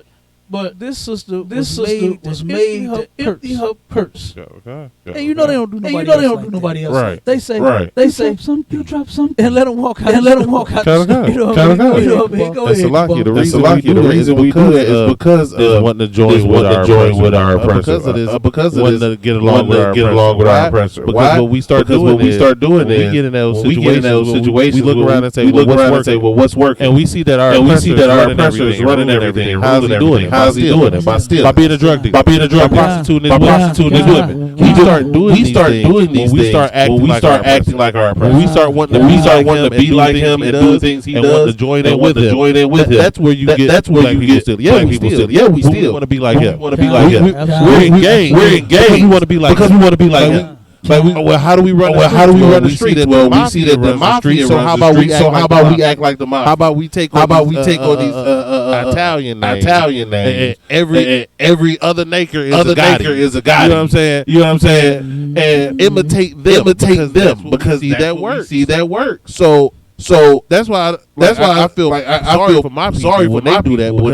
Because I know that that's not them. That's not in them. What that is them imitating their oppressor. Imitating what they saw. It used to be a shame in the hood to be a pimp. Right? Then all of a sudden, the pimp was the only one with the job. The pimp was the only one that had money. Everybody want to be a pimp. Because that's what they see success in. Right. Exactly. Damn right. That's an excellent point that you made. And because on all of the movies, who gets glorified? From way back then. You understand? With Superfly. You understand? Who gets glorified? Like you said, who is seen as successful? The damn pimp. Then it went from the pimp to the drug dealer. He made up another profession for us to turn around and want to obtain and occupy because he is a criminal. He is a drug. He is a homosexual. They are lesbians. They are everything. They want to push that. Right. And then now they want to turn around and make it like, oh my God, look at their color. Look at their color. Right. Look at what they do. You understand? When we got it from you, our sisters was not dressed like whores. Right. Until they started following white women. White women was walking around in them fishnets, in them high heels, selling flat white tail all over the place. And then once sisters decided on, you know what, that looks good, and how. But they said, you know what, I can be free like the white woman. They convinced our sisters to follow them. And then now our sisters dressing like whores, and now the white woman is covered up. Right. The white woman is covered up. She's a soccer mom. Dressed to impress in a minivan, want to watch the kids play soccer. You understand? She's a real mother now. While Shaquanda is trash. You understand? Like you said, the point you made. They dump all of their ways on us. Because we do not follow our God. That's our problem. Our problem, man. Now all of us ain't gotta be rich. All of us don't have to have a house. You can have an apartment and catch the bus. Everybody ain't gotta be on the same level. But we all should be on the same level when it comes to us being obedient to our God. We should all be on that one accord. To where guess what? You ain't gonna be selling drugs. You ain't gonna be dressing like that. We not gonna sin as a people. That's what the Bible. says. For us to not sin against our God, and we would be successful without selling drugs, without selling ass, without being all of that. You understand? The black woman would be the greatest mother on the planet. Not the white because of her taking the kids to soccer practice in a soccer mom minivan. You understand? Our sisters would be taking our kids to whatever practice they would be the greatest mothers on the planet. You understand? Because our men ended up following white man and being a criminal. Now all of us is locked up. Worst guys on the planet. The black man as a whole deadbeat to everybody. A baby maker. You understand? A drug dealer. A crackhead. We all of that to everybody now. But if we was turn around and serve our God and stay away from them and do what we do as we are told, we'll be great. And we could be great in our own way. You know what I'm saying? We ain't got to worry about validation from those people.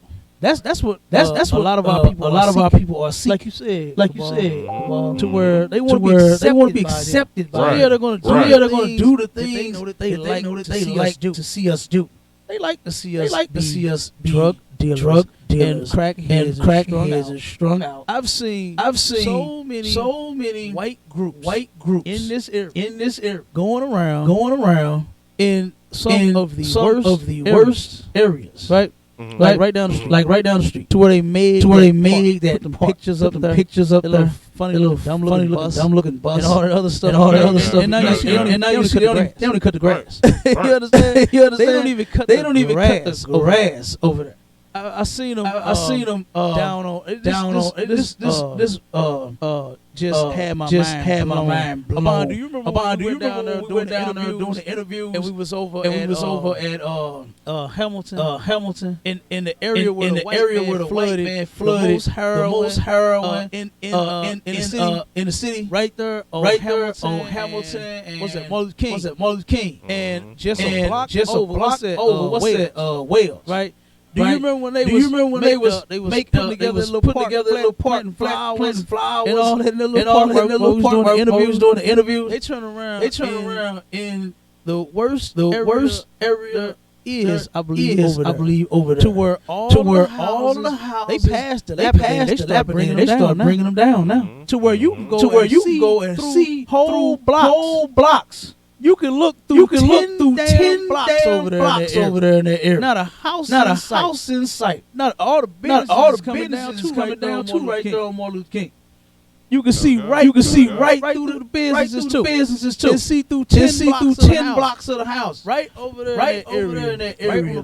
Right on the corner of Hamilton and Wales.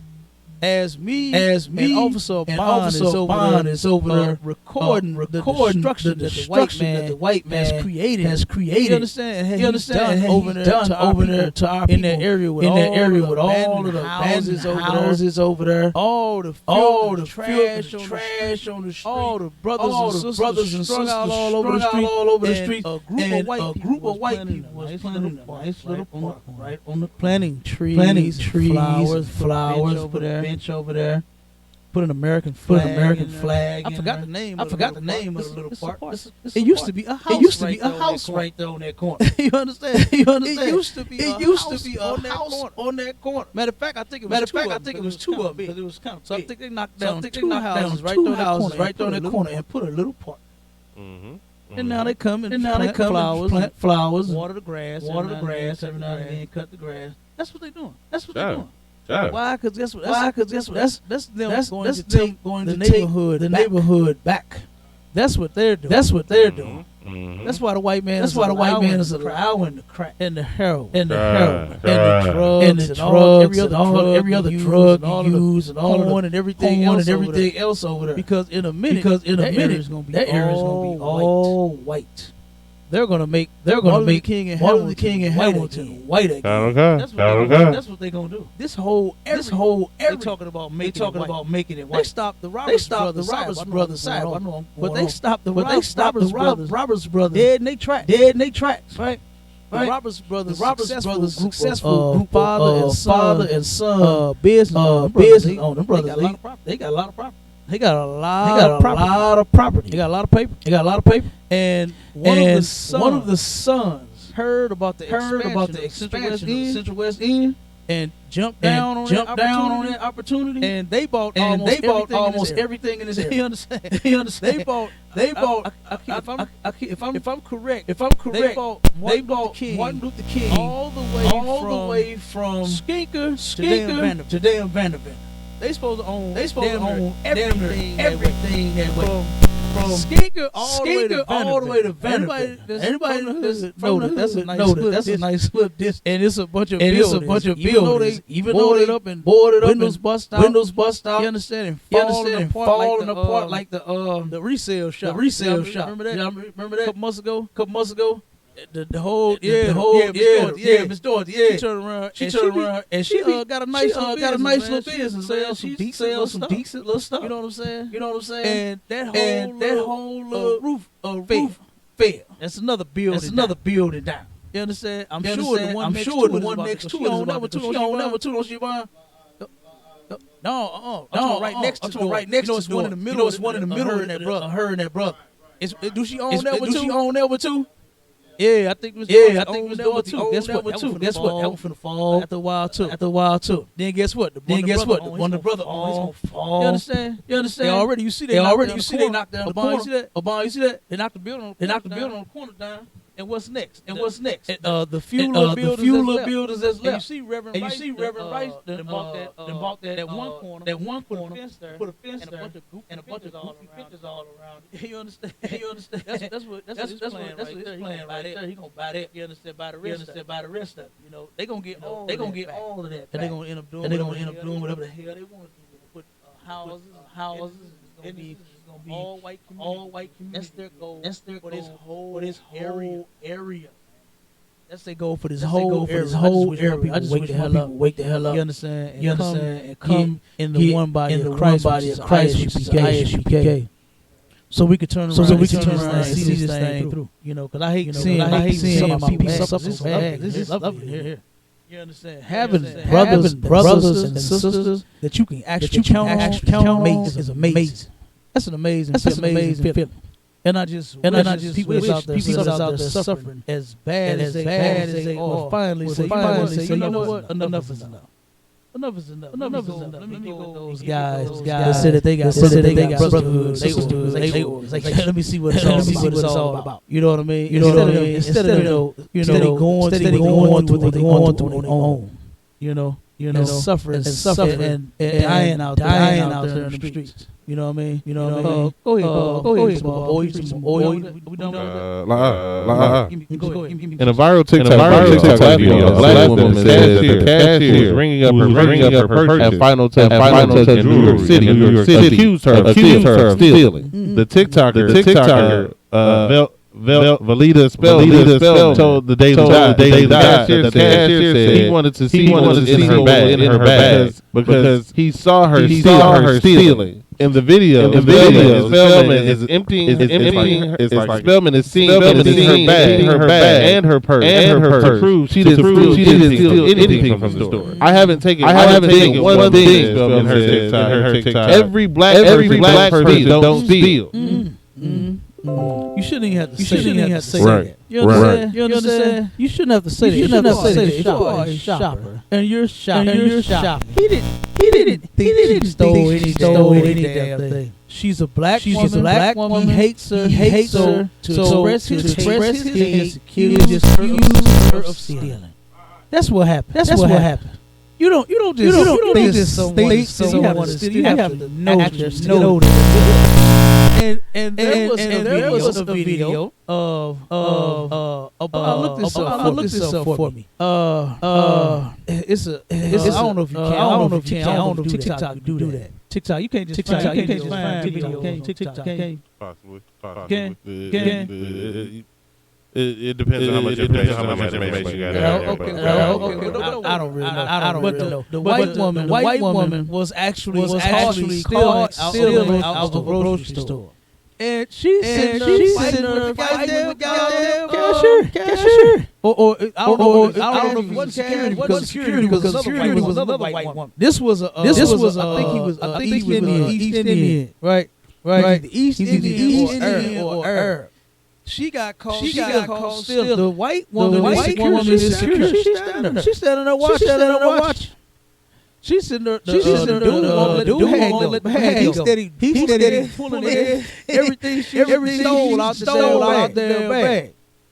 But you know what happened? She was fighting, arguing. Even a white man was saying, "Why don't you just leave? Go." You understand? Just get away. But not that black woman. Oh no! You got to empty that purse bag that you just bought. Just put your stuff for you. You got to empty that. You understand? Like come on. Give me the next. We can close to the side. That's ridiculous. It's more than you pull up. Lie. Okay, go ahead. Give me the next.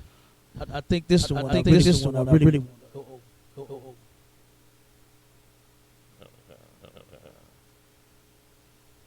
The nail salon one. The nail salon. Which one? The nail salon.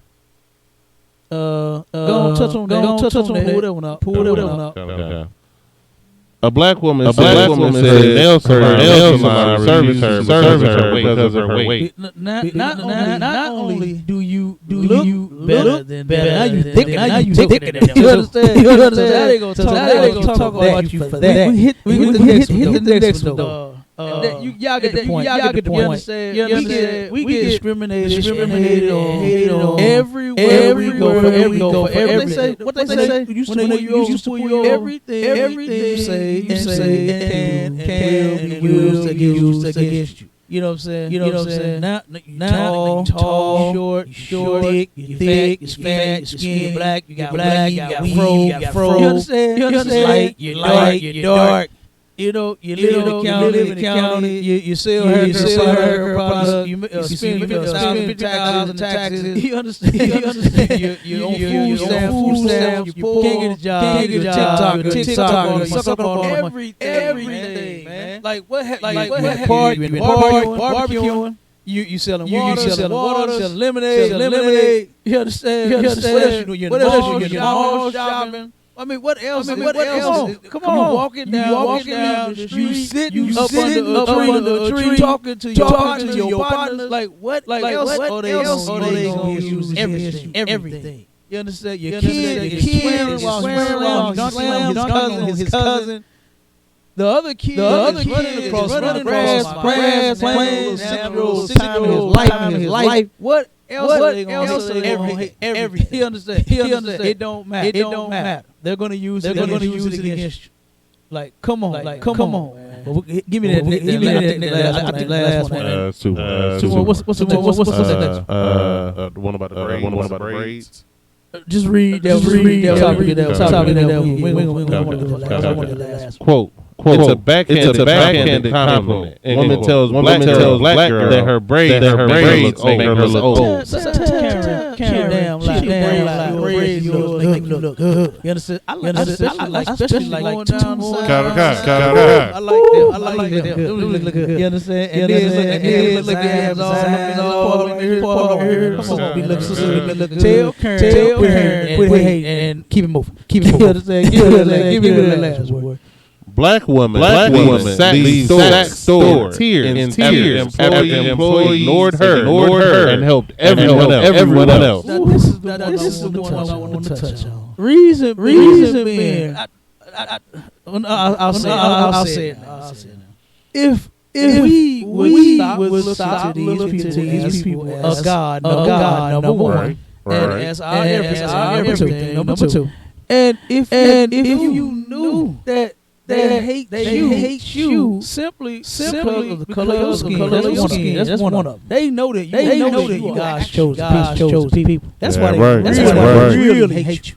But then look so good. Look so good. You understand? Look so dark, brown, dark chocolate, the caramel, butter pecan, light skin, whatever. Your skin just looks good. You look good, and they hate that. You see the sister can't even go get her nails done a little better than what she already look. You understand? You understand? Add on to her good looks. Getting her nails done. And she hated on in her. Discriminated against in her. Only somebody that can't rock our hair. You see how many kids have cut their hair in schools right before the pandemic. You know, we brought the articles out. They even though dread style, but it's you and your hair, your style. They don't make Africans shave that nappy stuff off top of their goddamn head. And Africans nappy, but nobody said anything about their culture, their style. Arabs have long hair, and sometimes they smell. You understand? Indians, their hair. Sometimes it smells. There are 7-Eleven liquor stores showing up smell. I don't understand. Why can't you change my water? I've never understood that.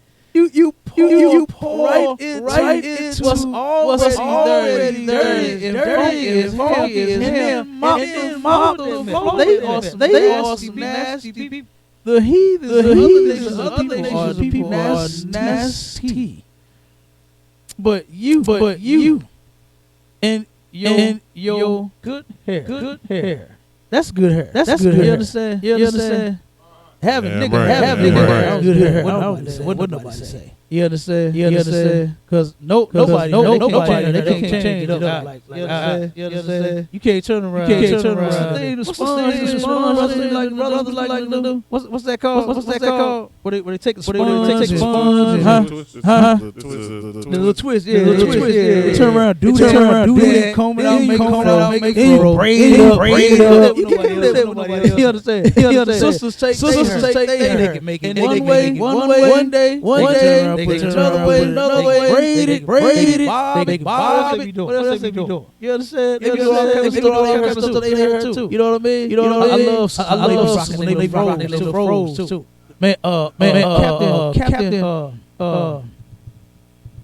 Captain Taha War. I think his real got big as her school. That sister, big and long. Captain Taha War, his real broke. You understand? But it's so in the school that got some crowns. Yeah, right. Got some crowns on top of it. And we love it. That's our hair. I mean, what you gonna do about it?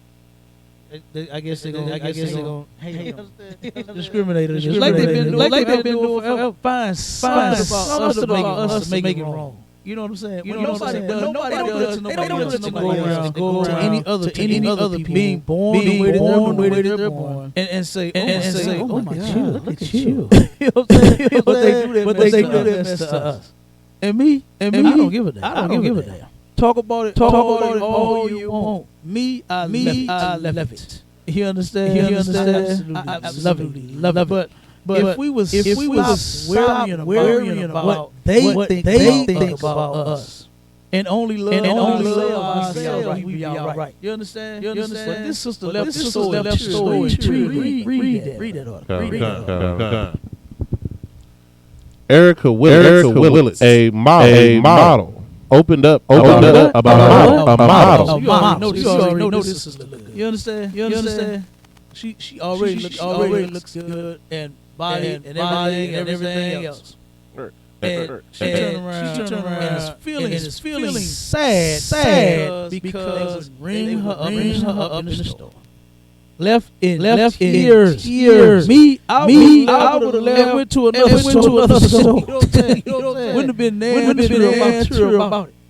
You know, that's what I would. My mother told me she wasn't in the truth. But she told me when I was young. She said, son, I think that happened to the store. We didn't get served properly and fast like everybody else did. If my mom told me, she said, son, you ever go anywhere, spend your money, and you don't get good service, go somewhere. Right. Simple as that. The hell you crying in front of these people for? The hell you getting emotional because you can't make them rich already are. Because you could Saks Fifth Avenue. She finna spend a couple $100,000. She had to get something to shoot. She probably finna spend some thousands. Oh. She probably was finna spend thousands. Talking about Saks. This ain't Walmart. Right. Saks Fifth. You spend paper up there. You understand? I know those stores is known for having $100 little coin purse. You understand? You put change in $100 up in there. You know what I'm saying? So this is some pretty sure she got spend some cash. Go ahead, keep reading. Wallace, who hails from New York City, documented casual racism in a TikTok video that showed her waiting in the store and an employee walking away from her. Wallace waited patiently as the employee of the luxury store catered to a white woman, the only other customer at the store. Wallace saw that the staff only really nice to the white woman as she excitedly tried on different sets of shoes. She was happy to see her being treated that way and waited for her turn. They barely acknowledged Wallet's presence while she waited. It's like you know that white woman threw it up in their sister's face. She was doing it on purpose. Like she said, very happily trying. Oh yes, I would try on those. Give me two pairs. Let me see one in this color and that color and that color. You understand? I'm pretty sure she was rubbing in that sister's face to see her standing there before her, and then they take the white woman instead of the sister. When you supposed to get the next person that's been there. You understand? And usually, like she said, it was just her and the white woman in the store. Right. So it's not like you don't know who's next. You know who's standing there first, and you know it was their sister. But they said, oh, excuse me, Bonquisha. Karen, come here. Let's see what size you wear. Let's get something to cover those feet that you have. Yeah, that's what they did for Karen. But Bonquisha got to wait. Keep going. Okay. After a while, it became apparent that Wallace was two wallets that she was being ignored while they catered to everyone else. Quote, went to Saks Fifth Ave, excited to buy my at Jimmy Choo wedding shoes, and it turned out like this. Wrote the model, highlighting what it feels to be black in America. The video shows walking away from her as she waited. She then posted a clip of an employee help her try on a pair of shoes. She said she had really step in and demand some help. Wallace left the store in tears because of the way she was treated. Quote. So after he's done with the lady, he never acknowledges my existence, and I'm completely invisible. And he walks away. That's what you saw in the video. He just walks away. He doesn't even look at me. I'm invisible. And until you had that experience, you can't say expletive about that experience because that is the lowest a human being can possibly feel. Good night. And to them, And we to are them, we are the lowest form of beings. human beings. Ever. They don't even consider us real human beings. Subhumans to them. We're not real humans. We are 3/5 of a man and of a woman. We don't deserve this luxurious customer service. Which customer service is trash. Right. You understand? People shopping in your store is what keep employed.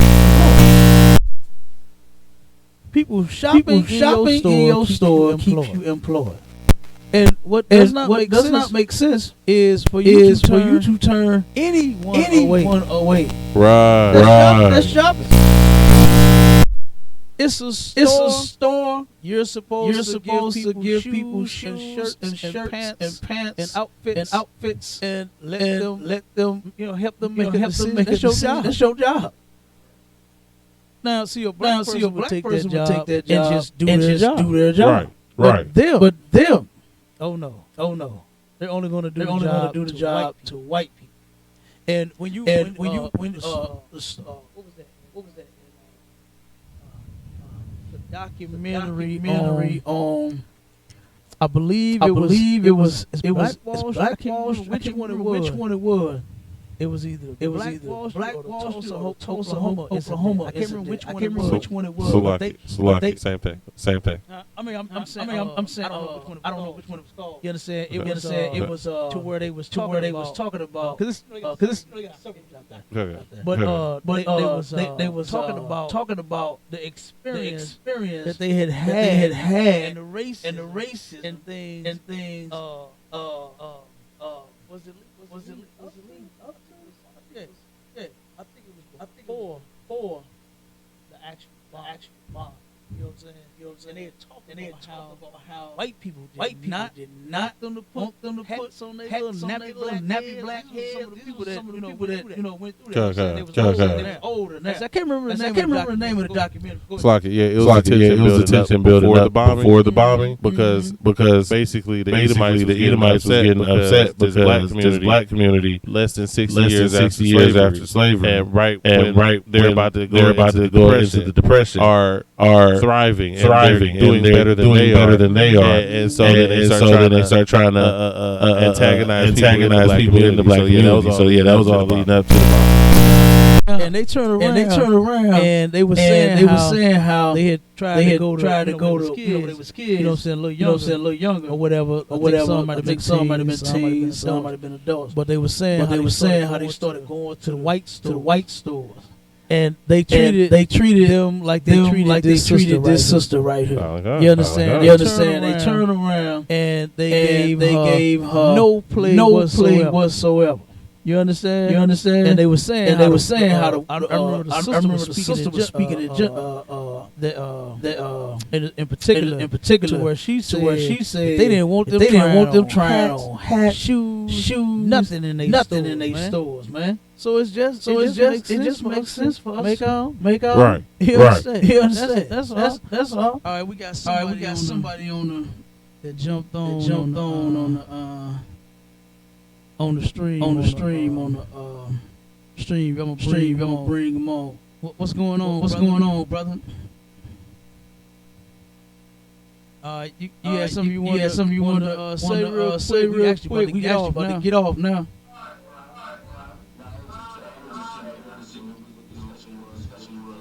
Oh, okay, right on, brother. Damn right, I preached that. Yeah. I wish you to tune in a little sooner. We about to go now. We just pull it up. You can always tune into us again. You know what I'm saying? We every Sunday from 11 to 1. Actually, we a little longer today. We had a technical issue. We had a flood here in our school. You know what I'm saying? And somebody equipment got messed up a little bit. So we had to work out a couple of kinks. But like I said, with us next week. But we was just going over how, you know what I'm saying, we're never gonna change white people. You know what I'm saying? I don't care what you do. You understand? We'll never turn around and change white people mind. You understand? Ever love us, and we actually had this topic planned already, but I'm familiar with the clubhouse. Familiar with that? Familiar with that? Little app. Yeah, and we actually had a few things I touched on, and I was one of those rooms, and it was white people come ask white people they scared black people, and they were trying to act, in this room that's white people are they scared about black people and our and they were saying, and we were trying to we can fix it. In this room, you know what I'm saying? Nonsense. When that's not their goal. Their goal, you know what I'm saying, is to we need to come together and keep us under their foot. We can fix it. You know what I'm saying? We can do this. As long as they keep saying that mess about, when that's not their goal. Having a voice, they're gonna let us get march and keep us under their foot until our feet. You know what I'm saying? As long as you understand. But they know that's not gonna fix nothing. They're gonna let us get out there. March is not gonna. It's not going to fix anything. Until you understand? Protesting that's not going to anything. But they know getting out there in the middle of the street, after they that's not going to fix. We have to separate from it. That's not going to fix anything. Getting out there in the middle of the street, after they murder a brother or sister, man, that's not going to fix it. We have to separate. I like to say what an old person told me back in the day. Absolutely. He said, he said when the white man came over here, they never marched, they never begged, they never asked, they took what they wanted. Right. So why are you gonna go out there and march and beg and cry and plead for your stuff back when they took it from you? They're not gonna give it back. You want it back? You gotta take it back. Like they took it. That's it. It makes sense. There was one white woman and see that you have this. The world needs you see your pain, yourself. That's how you. It was one white woman in there that said. It's even. You gotta get your hands bashed. You gotta get pulled over by cops and that's how you get murdered. We gotta go things. You gotta get your head bashed. That's why I said they got these white people that's out there. We gotta go through these things in order to get your respect. Some of us are slaves. They got these white people that's out there. We can make a difference. We can come together. There's no coming together with them. Some of us are slaves that, hey, we gotta come together with each other. Damn right. We can make a difference. We can come together. There is no coming together with them, man. No, hey, so you took the words right out of my mouth, brother. There is nothing that they're gonna help us do, bro. Okay? They accomplished their mission, and that was to get us where they got us now. And to strengthen the mission, they have to keep you suppressing, supporting. They have to keep you, under the wing of things. So they making you think, well, I'm trying to help you when they're only going to help you go further down. They're not going to help you come up. Why? What kind of sense would it make? It makes none at all. Why? They did all they had to do to take this country, and they're just going to give it back to you if you just suppress yourself some more and just bow down a little bit more. We'll give it back. You know how long they've been doing that to us, man? I remember it was a cartoonist dude did. A black dude. He was trying to get into a corporation or something, and he had to keep going back and adding things. Well, I cut my hair. Will that work? No. Okay. Well, I bought a suit. Will that work? No. Well, I did this. Will that work? No. And at the end it says it doesn't matter what you do. They are not going to let you in. They're not going to let you get no higher than you are. They're going to keep you right where you are because they've accomplished their mission. All right. They're not going to give you shit. And I mean, just to let you know, I'm real familiar with a lot of Hebrew Israelite groups. The Yahudas, Lees. I mess with them. You know what I'm saying? We do a lot of studying it, and they got a lot of knowledge. You know what I'm saying? A lot. So I just say we as black people, it don't matter what we doing. I don't care what your religion is. That's not helping you right now. What's going to help you is to come together, look over the religious thing right now. And if you want to get your black behind up out of this shit, you're going to have to tie together, man. Yeah. Strength is in numbers. Strength is in unity. If we ain't got no unity, I don't give a damn what your religion is. That ain't helping us, bro. It's not. Yeah. I'm be honest with you, it's not. It's keeping us where they want us, bickering and fighting with each other. All right, I've been a Christian for years. I've been a 5%er. I've even studied Muslim. You know what I'm saying? I've studied every kind of religion there is, bro. It all boils back down to it doesn't matter. What we got to do is stick together, period, for one cause. And that's getting our ass up out of this goddamn situation we in. After we get ourselves back to where we were, then we can choose whatever religion we want to ride with. But I'm going to tell you what God would be cool with. God would like to see the fact that, you know what? Black people got their goddamn minds together no matter what their religion was. They had to see that the focal point was coming together and unifying under one common cause, no matter what your differences is. And that's going to make a difference, bro. I promise you. Other than that, we might as well kill all this shit. We do need to come together. Straight up. You understand? That's absolutely true. That One thing as a people said is true. He said we do need to come together. You understand? That's absolutely true. That's it. I mean, like I said, we can agree. We can agree to disagree. Like I said, I've been a Christian for a minute. Been 5% for the last few years of my life. Been studying all types of religions. But if there is a God, okay, He's the God of us all. I don't care what you believe in. One thing He would like to see is us get this right here together, the head together. Stop thinking that whatever religion we are makes us who we are, and other people are less than us, or other black people are not on my level, so I'm not going to deal with you. You don't have that choice in the situation, bro. We don't have a choice to shit on each other in this situation. We just don't. So what I think God wants to see is, are you going to have your sense enough to say, you know what?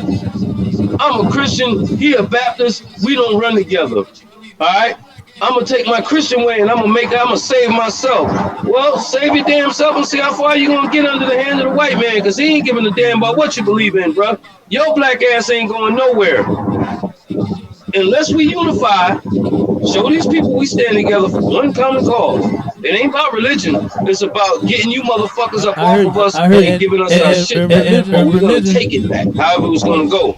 But until we show that, we might well kill all the religion shit, bro. Because it ain't going to help. It's not.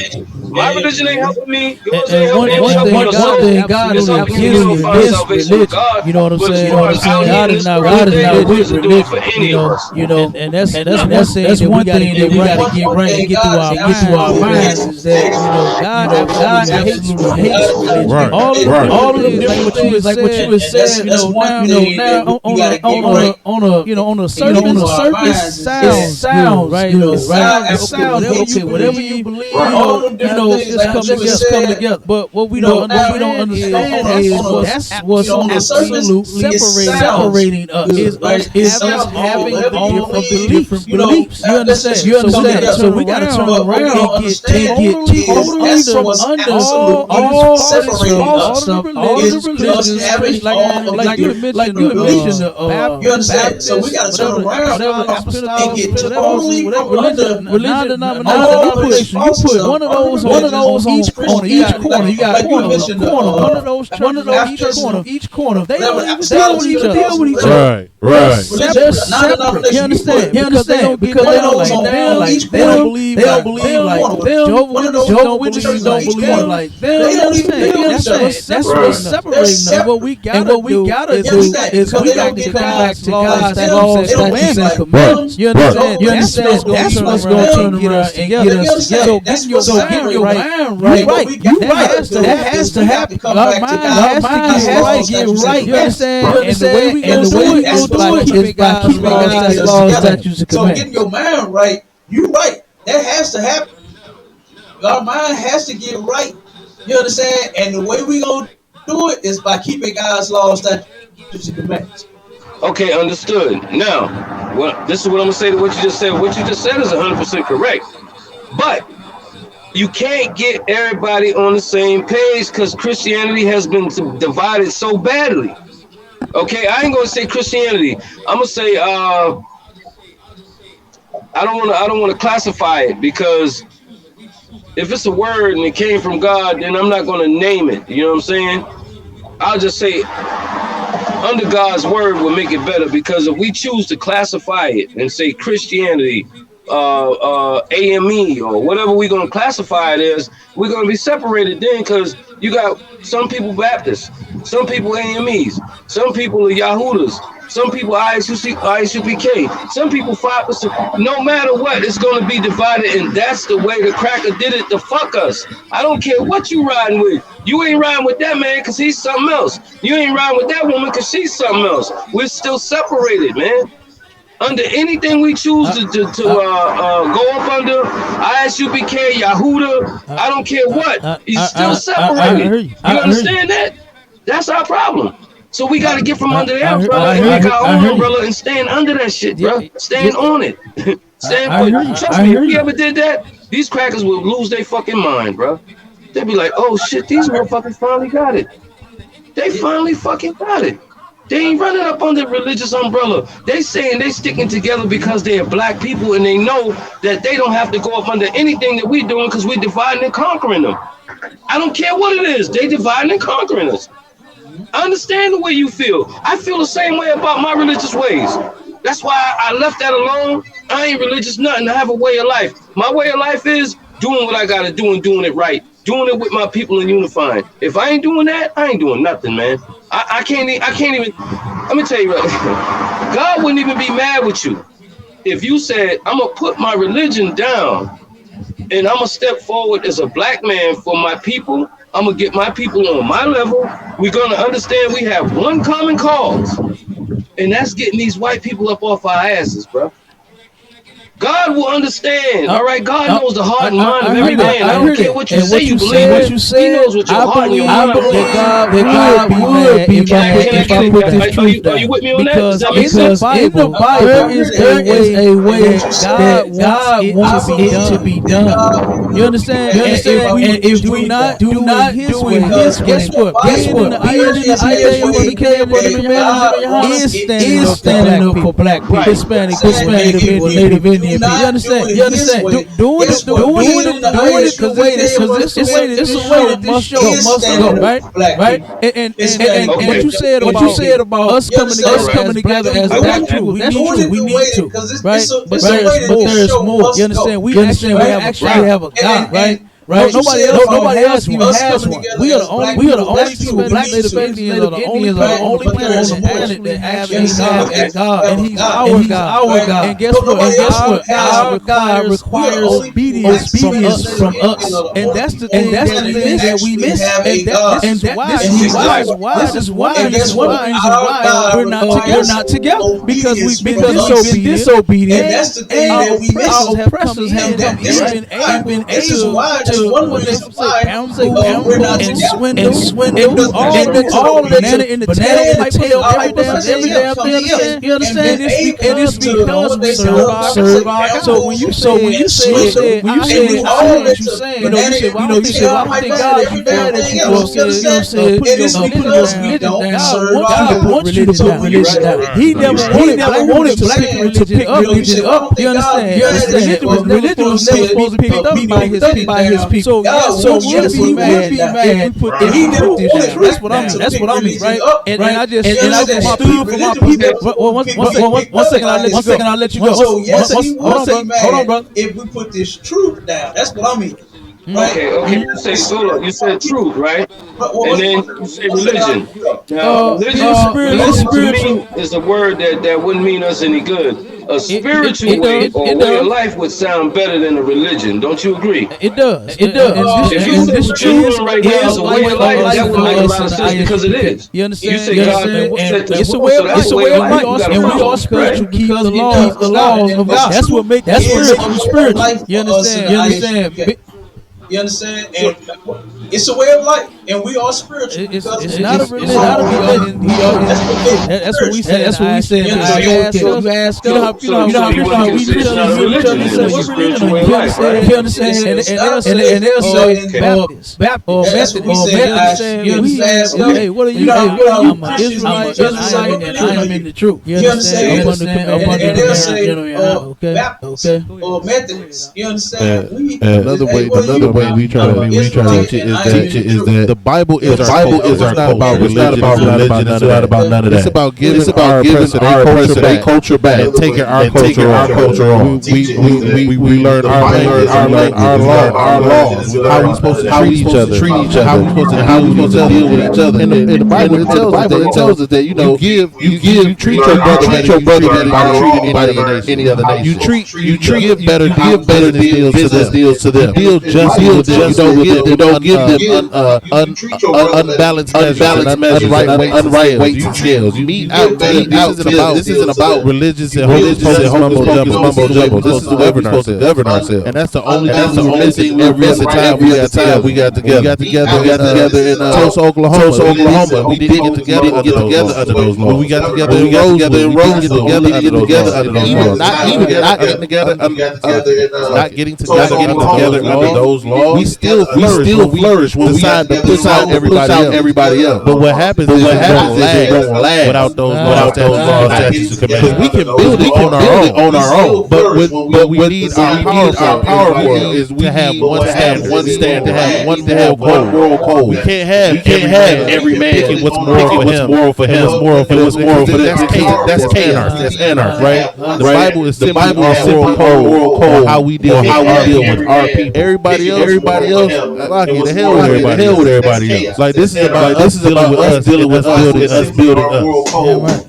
How we deal with our people. Right. Everybody brother. We gotta absolutely do more inspired in the Bible. Like the brother said, it won't last. When think about us and the things that we've done throughout history, we're smarter, stronger. We're just simply better than white and every other nation on the planet. And that's because we are God's chosen people. So we have done a lot of things, right? But like the brother said, it won't last. And that's because our enemies don't even know. When we do not serve our God is against us. You understand? Our God is against us celebrating holidays. He's against us when we smoke weed and crack and sell it. When our women prostitute, you pimping, buying. You know what I'm saying? God is against any all every sin. You understand? Whatever he says is against us when we commit those things. You understand? And that's the one problem that we have. Like you said, building up. We can't come together. We supposed to. You understand? Separate from them. Absolutely. You understand? It sounds good, but that one thing that we missing is our God, His law, and we cannot separate those two. Our God, them laws, and us as a people. We got to do all of it together. You understand? That's the only way it's gonna work. And some of the people that's in our school used to be Christian. They used to be in religion. And now we're no more in those religions than we are in the truth. Absolutely serving our God. You understand? And that's what it's going to take. It's going to take more of us to realize and come into the truth and join your people. You understand? So that we can see this kingdom fall and us get ours. Right. You understand? That's promised in the Bible. If we would turn from all of this mess, like the brother said, give white man his culture back. Smoking, that's his culture. Prostituting, that's his culture. Eating pork, shrimp, crab, and lobster, and abominable foods, that's his culture. You understand? Molesting children, gay and lesbian, that's his culture. We need to give him his culture back and take on our culture anyway. You understand? Ours is better. It's so much better. To where God said in the Bible that the other nations of people would see us and see that we don't molest kids, and we not gay and lesbian, and we don't celebrate holidays, and we don't rob and steal. They're gonna say, damn, this is great and wise people. That's what the other nations will say about us instead of calling us crackheads and dope fiends and all of that. You understand? If we would obey our God, God said that the other nations of people will look at you and say, God damn. They already think we are amazing, even in the state that we are in now, being in captivity. They think we are absolutely amazing. And just think if we put on our glory, which is to keep God's statutes and commandments. Took on our culture, man. Put it back on. You understand? They'll be looking at us like we are God in heaven. You understand? They'll be like, oh my God, walking down. It's a bunch of them. You understand? There go God again. That's what they would be saying, man. They would look up to us like that, and then they would know that our God is truly real, and it absolutely exists. And that's up to us. Go ahead, brother.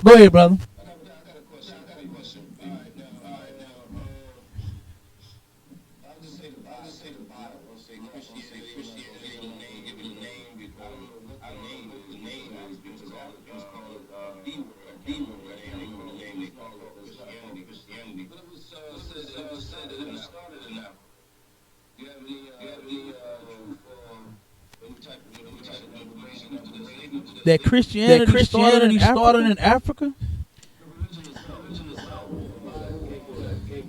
No. I believe that's just a lot of black people that want to tie themselves to Africans and Christianity and want to say it started there. I believe they say that there is African Bible that's older than the King James, and it has a total. How many books they got in it? About it's a huh? No. It's a Bible in Africa. They claim it's the oldest original Bible. And it has I forgot how many extra books is in it that they claim. That's just nonsense. You understand? Christianity today comes from our oppressor. You understand? And it was given to us to make us better slaves. It's not because they like. I think they only put that on Africa because, like I said, a lot of black people think we're Africans, and so that's just another reason for us to want to go to the homeland and go back to the motherland. When absolutely the motherland of us is not Africa. Okay. Hold on one second, brother. Go ahead. A lot of. Okay, so a lot of times with the African Bible and all the practices and things like that, it's we look at it backwards because thousands of years away. What Constantine was doing was a ruler over parts of Africa. He was trying to incorporate their religious beliefs into the new religious belief was Christianity. So Christianity it has African influences in it because Constantine wanted those there so that it made subjugation of those people easier. But the Bible itself, that's why we have to make sure we separate what people understand as the Bible and as Christianity. Because people conflate the two. Christianity has almost nothing to do with the Bible. The Christianity, their customs, their beliefs, and the way they do things, does have a lot of African origins. But that's only because that's how that religion was created. And this is why we tell people we got to get out of these religions, because that's what they all are. They're all man-made, and especially Christianity. It's just every religion wrapped up into one. It's the America of religions. Yep. So that's just another way they trying to tie our people to Africa. That's all. When the Bible says that Israel is the mother of us all. You understand? Us being blacks, Hispanics, and Native Indians, not everybody on the planet. You understand?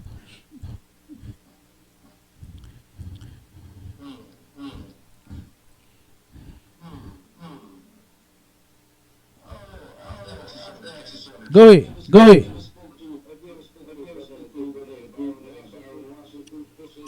Who? Kind of. Be watched. Kind of. DMG. Yeah, I think I talked to him.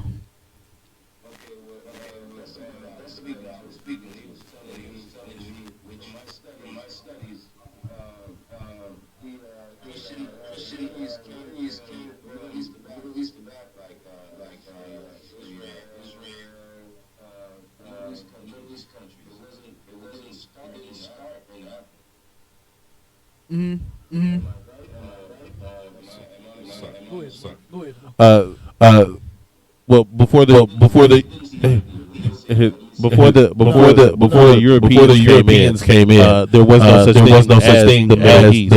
That area was considered Israel. So Israel we consider the land of Ham, which we consider Africa. So until the Europeans came in and put that Suez Canal, you would have considered Israel Africa anyway. So saying that it came from Africa is a moot point. It comes down to the tribe and the region now be known as Israel. And the tribe would be the children of Israel. So like saying it's African, it still doesn't come from those people. It comes from that landmass. Sure. And then of course we see during the time of Solomon, even the queen of Ethiopia was coming up there and getting knowledge from the king of Israel. So we see that there's an exchange of information. So them having records. Well, I mean that makes sense. If you go on a diplomatic mission and find out useful information for your country, you bring it back to your country and then implement it so that it becomes widespread in your country. So the information went back and forth. They weren't worshiping the same power we were worshiping. They didn't have the same God. But they still use the same. Like I said, this is the Bible is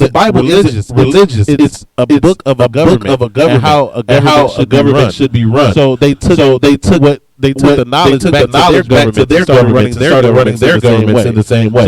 So yes, they canonized a Bible before the King James version in Ethiopia. I think he said like a couple hundred years. But that's simply just taking the books that were already written and then translating it into their language. They didn't write anything new or come up with anything different. They just wrote it in their language. Right.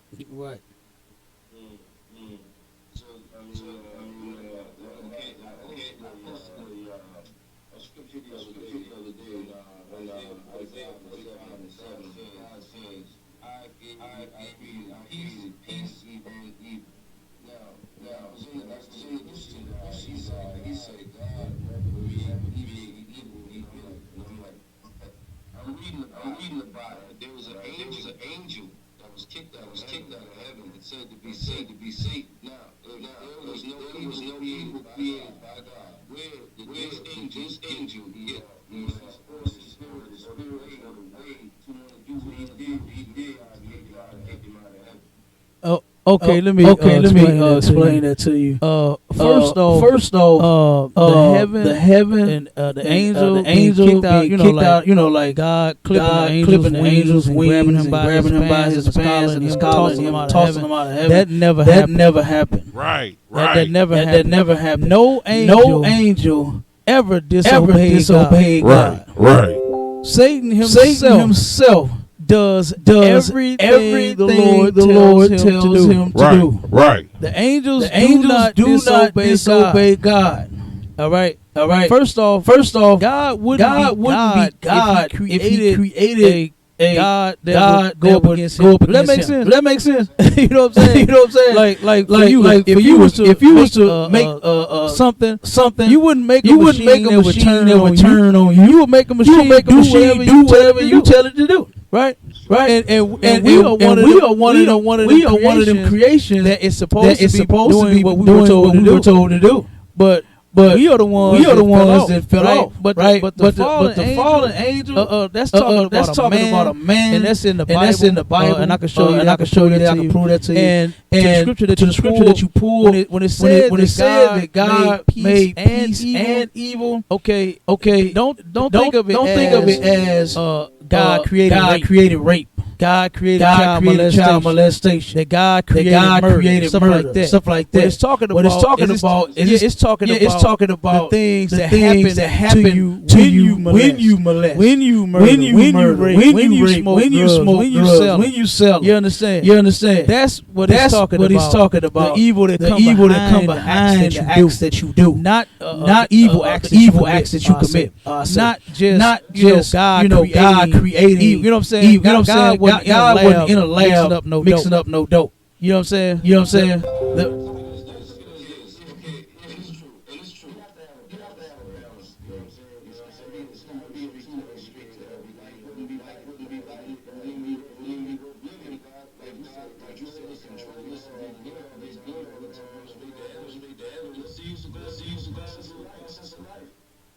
Well, there's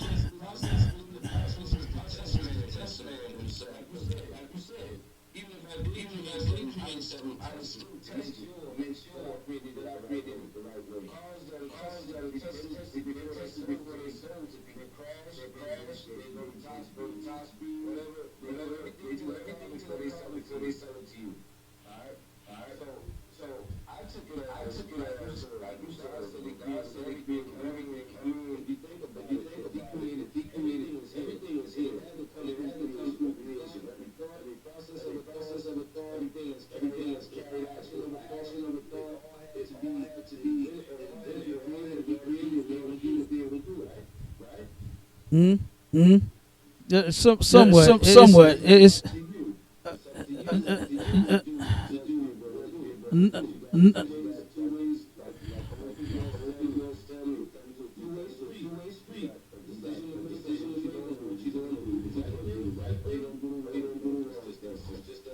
well, here's the thing with that is we weren't supposed to know the wrong things, right? God gave when you go back in the creation story. You know, a lot of people like to think that Adam and Eve were the first two people on the planet when that's not true. It was thousands, millions of people. You understand? Possibly everywhere, right? And Adam and Eve were the first two people in the truth. And all we were supposed to know was good and not evil. We weren't supposed to know that, right? Because God gave Adam his laws, and we were supposed to follow those. We weren't supposed to know the effects of smoking crack, and losing your teeth, and prostituting, and stealing everywhere you go to support your habit. We weren't supposed to know that. That's the evil that it's talking about. You understand? So when you go in the Genesis creation story, they said the serpent said, which was the white man, said to the sister Eve, he said, you'll know good and evil. God knows if you eat this fruit, you'll know good and evil. You understand? And what that was serving another God. When God made himself our God because he chose people to serve him and follow him. You understand? So he chose us, and then from there, all we were supposed to know was the good. We weren't supposed to know that shrimp, pork, and crab legs and all that give you cancer, and you know what I'm saying, cause all these respiratory infections. We weren't supposed to know those things. All we were supposed to know was God said not to eat it. So guess what? We don't get those diseases that come from behind it. You see what I'm saying? We were supposed to celebrate holidays and then turn around and families arguing, fighting, and throw a party for your kids, and birthday parties don't appreciate it. They don't play with the gifts. You know what I'm saying? We weren't supposed to know none of that, man. We were supposed to serve our God and only know the good. You understand? But that evil is not saying that God created. You understand? Don't think of it like that. You know what I'm saying? So it's a lot of things that Christians cannot explain in the Bible because they don't actually serve God. So if you really want to know the answers to all your biblical questions, then you bring them to Commander GEN.YAHANNA. You understand? In the ISUPK, you can get all of your answers. You know what I mean? Because that's Christianity. They believe that an angel was actually thrown out of the sky. Which makes no sense. Well, first off, if he messed it up, if the angel is messing up in heaven, why on earth would God throw him down here and mess us all up? You understand? Why would he do that? And that's because that Satan, not Satan, but the one in what is it? Lucifer. Yeah, that's one of the in Isaiah 14. It said that Lucifer was cast out of heaven. That's talking about a man. Right? A lot of people like to say Satan's name is Lucifer. You understand what it ain't? This was talking about a man. A man being heaven and hell for us is living conditions. You understand? And that's what the Christians don't understand. They thinking it's absolutely in the sky. You understand? When heaven is in the sky, but that's not where we are. And that's not where we gonna be. We're going to be here. And our heaven is going to be on under Christ. You understand? And that's what we shoot for in the ISUPK. That's why we doing the work of the Lord in the ISUPK so we can get our kingdom. You understand? We're not only just talking about coming together. I'm with my brothers and my sisters in here. And I'll never leave. You understand? I'll never leave their goddamn side, man. We need each other. And other groups, other religions, they don't care about each other, man. You understand? Not so much. But they absolutely love my brothers and my sisters. You understand? And so, like I said, man, with whatever another group do, that's on them. Whatever they believe, that's on them. You know, but what we know, we're not gonna stop teaching this truth. You understand? Because those that don't know, this is what they need. You understand? And then something that you had said about arguing and fighting is going to happen. It must happen. In order for our people to see that they wrong. That's just like when you go back in the records in the Bible. King David went to war with damn near everybody. And almost killed all of us in order to get us back together. You understand? Now the Most High is doing it a totally different way. That's why he sent Christ. That's why he sent Christ. He said, King David, boy, I love you, you the man, but you got too much blood on your hands. You damn near took everybody out of here. You understand? Look, to the point that we almost had to stop 12 tribes. King David wasn't no joke. But you know what I'm saying? Christ did it the way that the Most High wanted it, which was teaching us. You understand? To where it'd be a whole lot less bloodshed by you just simply coming to class. You understand? Versus me having to slit your throat. You understand? So that's necessary. The war that you see going on between our people. You understand? That's necessary for us to come out from under that goddamn spell that we under, and to where we can absolutely come together as do like what the scriptures say, which is come together.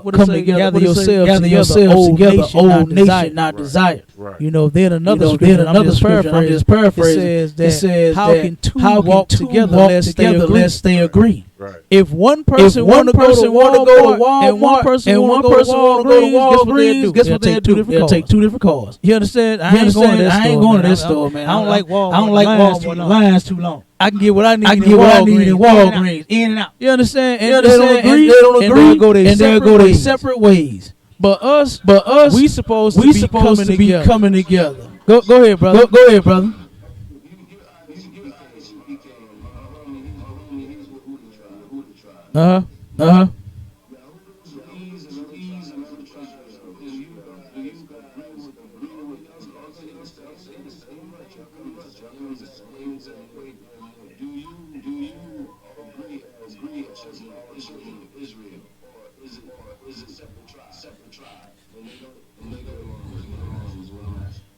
Well, it's 12 different tribes. But we makes up one nation of people. Right. So all 12 of those tribes, we are brothers and sisters. We are family. And I don't believe in no separation, no division of any of us. You understand? If that's what you ask.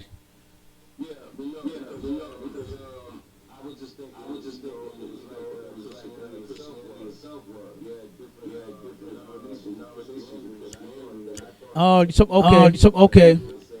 Okay, I got you. Yeah, what they've done is what they've done is they've turned around and made that Yehuda group and the other groups that you see. That's Christianity as well. To where they got it's like having a denomination. When what you supposed to have done if you did the research, not you saying what you supposed to have done. But if you do the research, right, and you realize that this is the truth, and this is where it started. It will only make sense to come to the home, come back home, and all be together. But what happened is those people that turn around and form those other groups, they disagreed on certain things or whatever it was.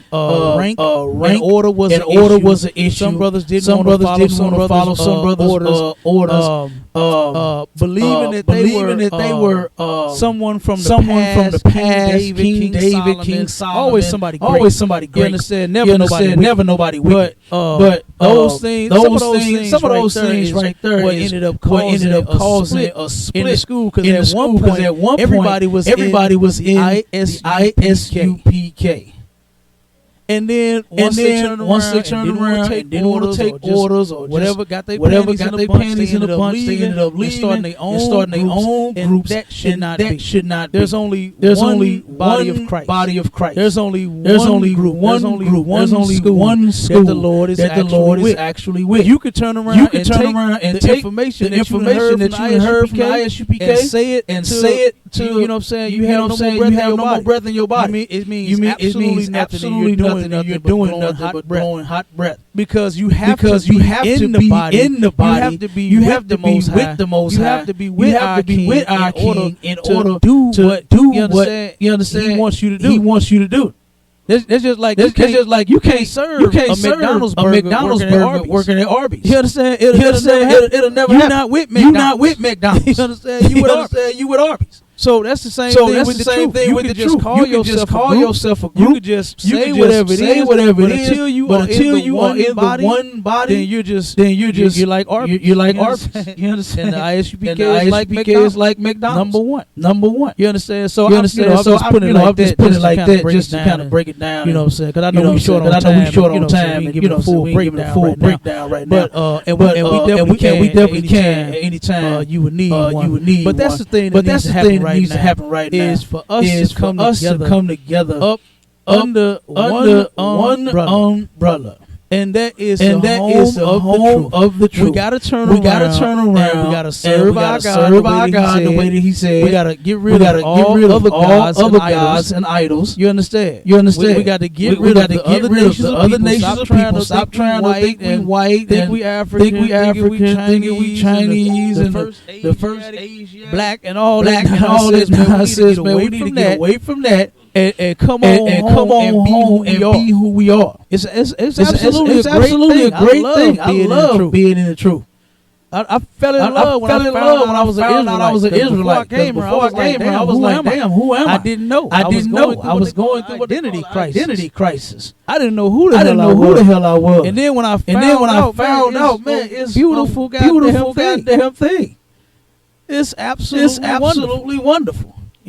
You know, and that's why I'm here until the wheels fall off. Ain't that what they say? You understand? I'm here until the wheels fall off. You know what I'm saying? But yeah, man, it's time for Blacks, Hispanics, Native Indians to come together, get in this one body. You know what I'm saying? To drop all of them other groups and all of that. If you can't, Lord be with you. But for those that absolutely understand, you need to come on, put on small black, get on in this truth. Yep. You got any more questions, brother?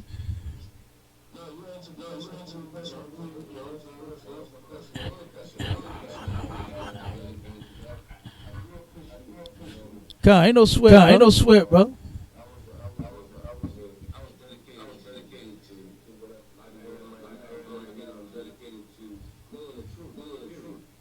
God.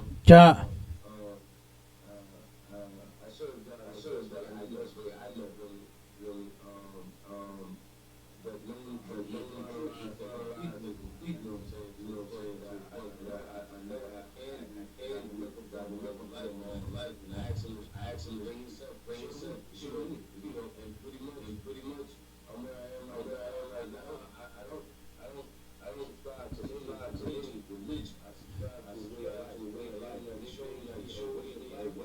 that's the way we should be. That's a spiritual way of life, spirituality. Anything that shows me to apply to that, I'll take that knowledge and I'll have my work, the tools with it, knowledge of information that becomes wise and understanding, and that's why I'm understanding now my understanding why I got understand what it means, understand what's I can use it, I need to do what I need to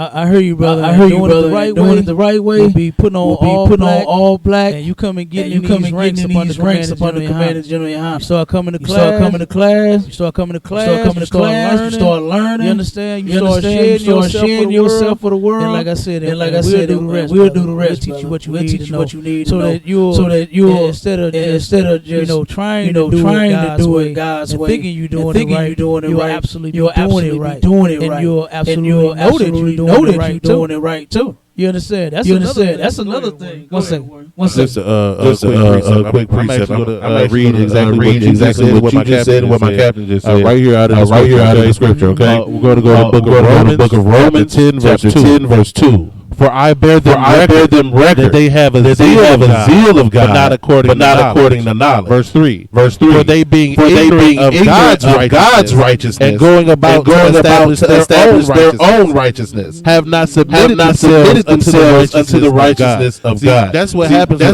with our people. We got that. We know that Christianity ain't right in our bones. We know it ain't right. But we know it's something about that book, and we know that we're a spiritual people, right? That's just who we are. That's in our DNA. But we go about figuring it out on our own, trying to establish our own righteousness. See, that's what I was talking about. With the having this as the moral code, and you just can't make up your own moral code, right? And that's what like I said. These two verses, exactly what y'all was just saying back and forth. You were explaining how you weren't exactly sure of the way, but you knew God, and you had to be an upright man. And Cap is telling you, it's because of that zeal you got for the Most High. It's because of that knowledge that you seek that you just don't have. Right? And it's our ignorance that's killing. It's us not knowing exactly how the Most High wants us to how He wants us to be and how He wants us to treat each other. And that's what we teaching in here. Because in here we know exactly what the Most High wants from us. Exactly how to break it down. And Christian church will never do that for us. And there's no other way outside of here that we can get these laws and statutes told to us in a way that benefit us. Everything outside of here is like Cap was pointing out earlier. It's born of division. It's born of breaking apart of what was a family. Right. Right here, we're talking about getting that family back together, reuniting Israel, all every tribe, Black, Hispanic, and Native American, right? And like I said, it's crazy. It's crazy. Everything we talk about, everything we say can be found in the Bible. As soon as y'all started having that conversation, I'm like, I know where that is. I've read this conversation. This is a letter. Paul was writing to the church in Rome, right? This is a conversation from one brother to another brother. What's going on right now? That's what these scriptures are. That's what we start looking at them as again. Yeah, right. Excellent precept too. Yep.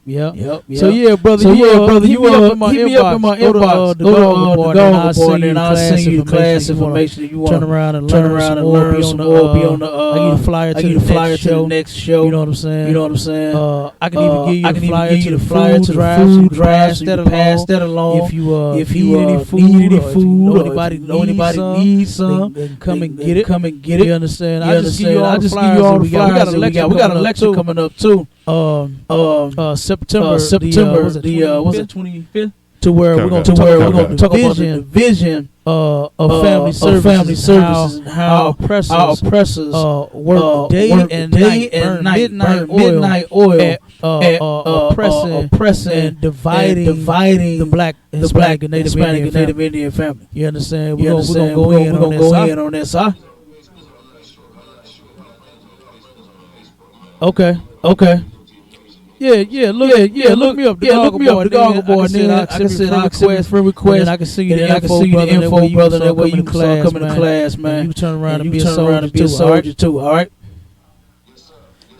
All right, my brother. We're gonna go and get up out of here. We ran over the time. I appreciate you checking in with us. All right, brother. All right, you stay strong. Out there. All right, brother. Shalom now. All right. All right. Shalom to everybody else. You understand? We way. But it's all good. You understand?